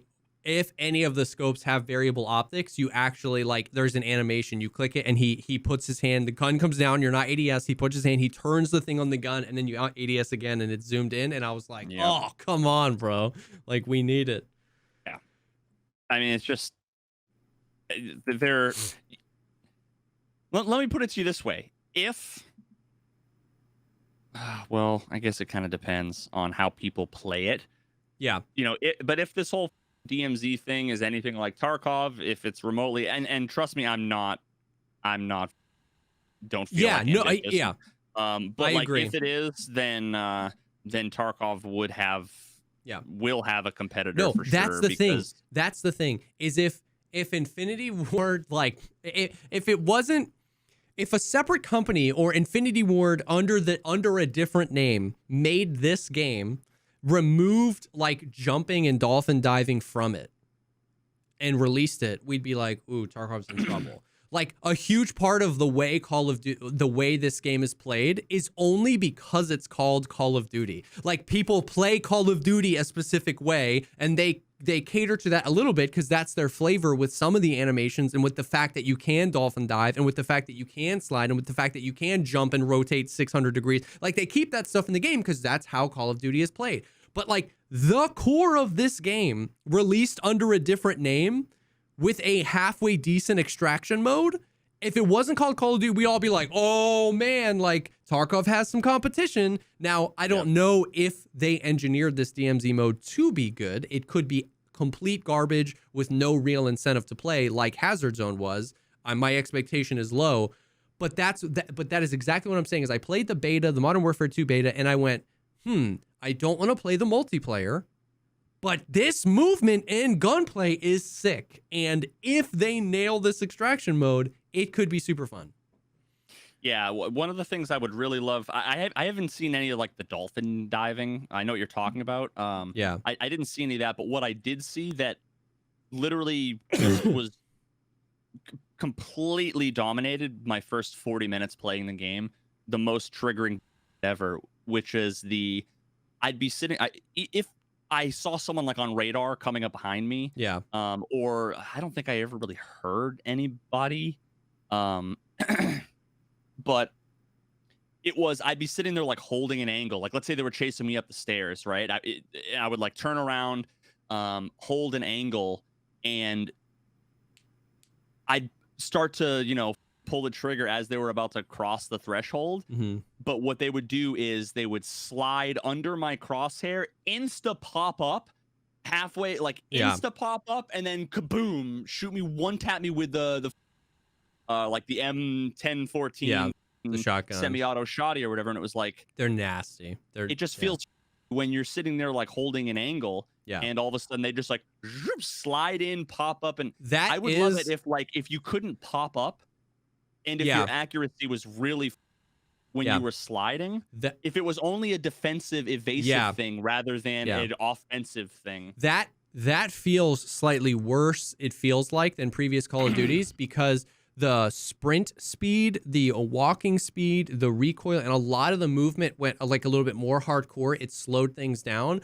But the speed at which you can go prone, get up from prone, jump, the height you can jump at, and how maneuverable you are in the air, it feels disconnected from how grounded the rest of the movement feels. And those are the mechanics that get abused. The drop shots, the jumping around corners, and you can like full 360 while in the air. And so, those animations almost feel sped up with how slow the rest of the game plays. And that does feel super weird for me when I die to people doing that. And once again, I get that it's their game, and if they don't want to give up that Call of Duty style of play, but if they had a mode where they slowed those animations down, where there isn't really an aggressive or offensive way to jump a corner or dolphin dive, you're really doing that to dolphin dive behind cover or jump to some cover, it would feel really good. Yeah, I got. Let me pull this up really quickly. I think if I do this, it might make your camera go blind. I don't know why, for some reason, this gets scuffed like this, but let me just show real quick. Yeah. And just a little bit of the gameplay. It looks really good.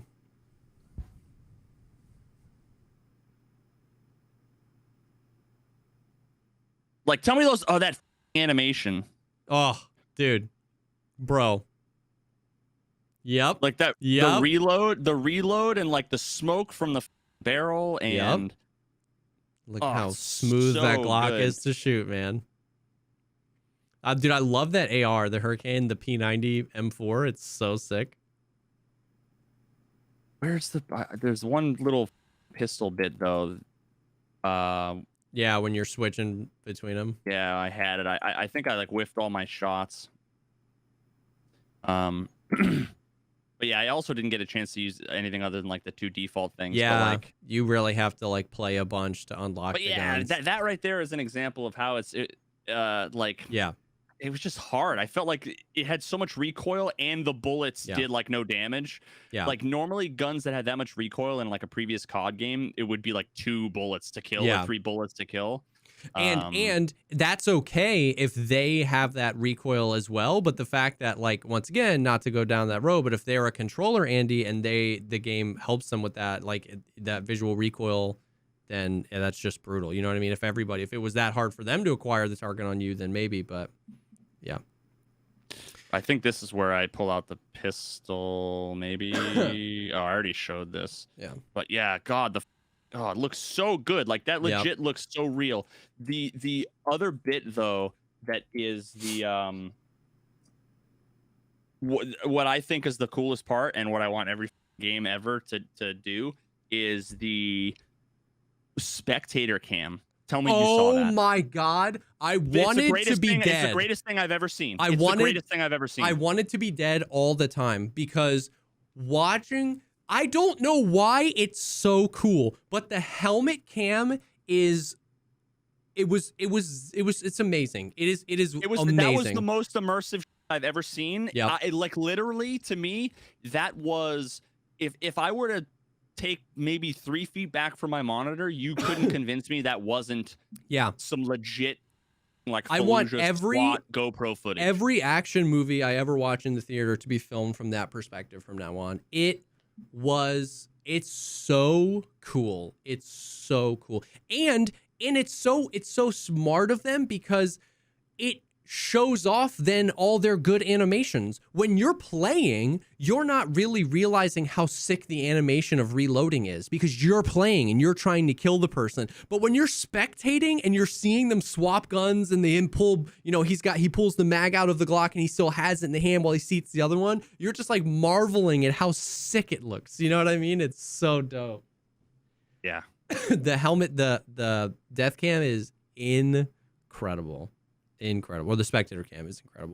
Can you imagine what it would be like to be able to like watch in like a replay mode, like a post raid engagement of a fight, and then be able to like edit that into content? Oh, that would be my favorite thing just of all time ever. It'd be so sick. But yeah, man, I don't know. Well, now I want to give the game another try tonight, because the sound, like, to me,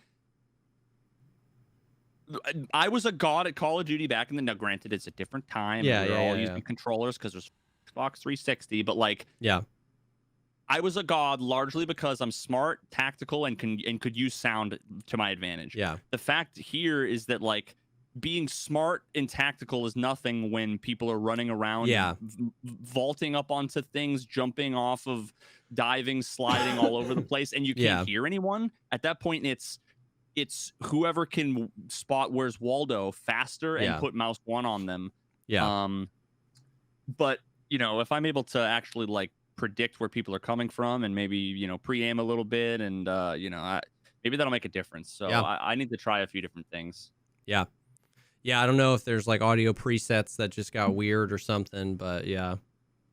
So yeah, man, it's definitely interesting. It definitely has my interest peaked. Expectations are still as low as they can be because I just don't want to expect anything. I would just rather be surprised and delighted than let down. So just we'll see. It was fun. The beta surprised me in the gunplay and stuff like that. I'm not going to buy multiplayer, and we'll just see how the rest of it shakes out with the BR and the DMZ thing or whatever. Did you get access to the game without buying it? I did. Was this some like sponsored like sponsor content kind of stuff, or like insider? Not sponsored, but through like my agency. I got the Activision has codes or whatever. Yeah, well, Thank you, I gotta Activision. make sure that I get my $70 back before I hit whatever the play threshold is. Dude, for real, I don't know what that threshold is, but yeah, I wouldn't spend $70 on the multiplayer. What is it, chat? Is it like 2 hours? Oh no, I probably played more than 2 hours. Did you buy it on Steam or Battle.net? Steam. Okay. Desmond said the beta doesn't count. What do you mean doesn't count? Like maybe Steam views betas of games separately than, because you had to buy the game to get access to the beta, so it might not count towards your playtime of the beta. Oh. Does that make sense? If Call of Duty beta is a separate install, then your hours played of Call of Duty Modern Warfare 2 would still be 0. Yeah, let me look at that. That's a good point. Yeah. Open beta. I played 45 minutes and then was like, yeah. I also feel like the map design was dog. I felt like a little like Dr. Disrespect, but it was like the map design is just so boring and uninspired. Yeah, I have like 0 like authority to say anything about that. Like Call of Duty Modern Warfare 2, the beta that I started playing the other day was the first time I actually intentionally and wanted to play an objective-based game mode in a video game. Like, I haven't played a Call of Duty since, like, Black Ops 2, and all of my time spent in Call of Duty when I was a kid with my friends, it was team deathmatch, and it was just, I say Shift W, but I had a controller. It was just, I never let go of forward on the analog stick. I hated objective-based games, like, so map design in a Call of Duty game, like, now that I'm a mature gamer and I play Tarkov and stuff like that, I talk about that in Tarkov all the time, but like I have no idea how arena style. I've never played CS:GO in my life. I've never played Valorant. Like, so people are like, "How's the map design?" And I'm like, "Dude, I don't know. I just run around and shoot people." Yeah, I think give it a little bit of time and you'd be able to probably for sure. But like, I'm just not there yet. 4 hours of the beta, I'm like, I don't know what I think about the map design. You know what I mean? But like, if I played a bunch of it. There's like 9 ways in and out of every single room and office and doorway. It's like, so people can be coming from anywhere all the time. It's just like, they haven't designed it in such a way that like lets you, if you clear a corner, you can like progress through and like, and actually have any amount of like map control, so to speak. It's just anybody can be anywhere. Yeah. Can come from above you and below you and from the left and from the right and underneath and whatever. And it's just like, I feel you. Yeah. I feel you. But yeah. So that's about it.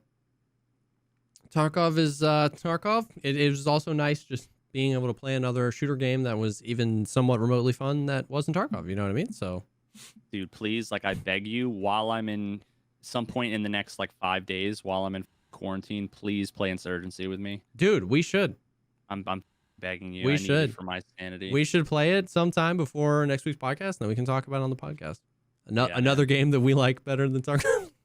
You tell me. Just tell me when. Let's do it. All right, I'll look at my schedule next week, and I'm actually down for that, dude. I'm down. I've been getting around. So many people have been telling me to play that, so I should just get around to do it.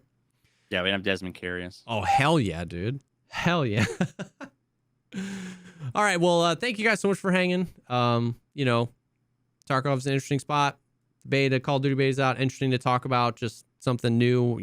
I'm probably not going to play it or talk about it again until November when Warzone and DMZ thing comes out, but maybe we'll play some Insurgency. But yeah, thank you guys for hanging for this special episode with my homie over here, Very Wee, or whatever that emote is. Whatever the it is. But yeah, this is, oh my God, it's Saturday. Yep, it's Saturday. We did the podcast, so this will be live on Monday in a few days. And yeah, thank you guys for hanging. Thanks for being here, and we'll definitely see y'all in the next one. Peace.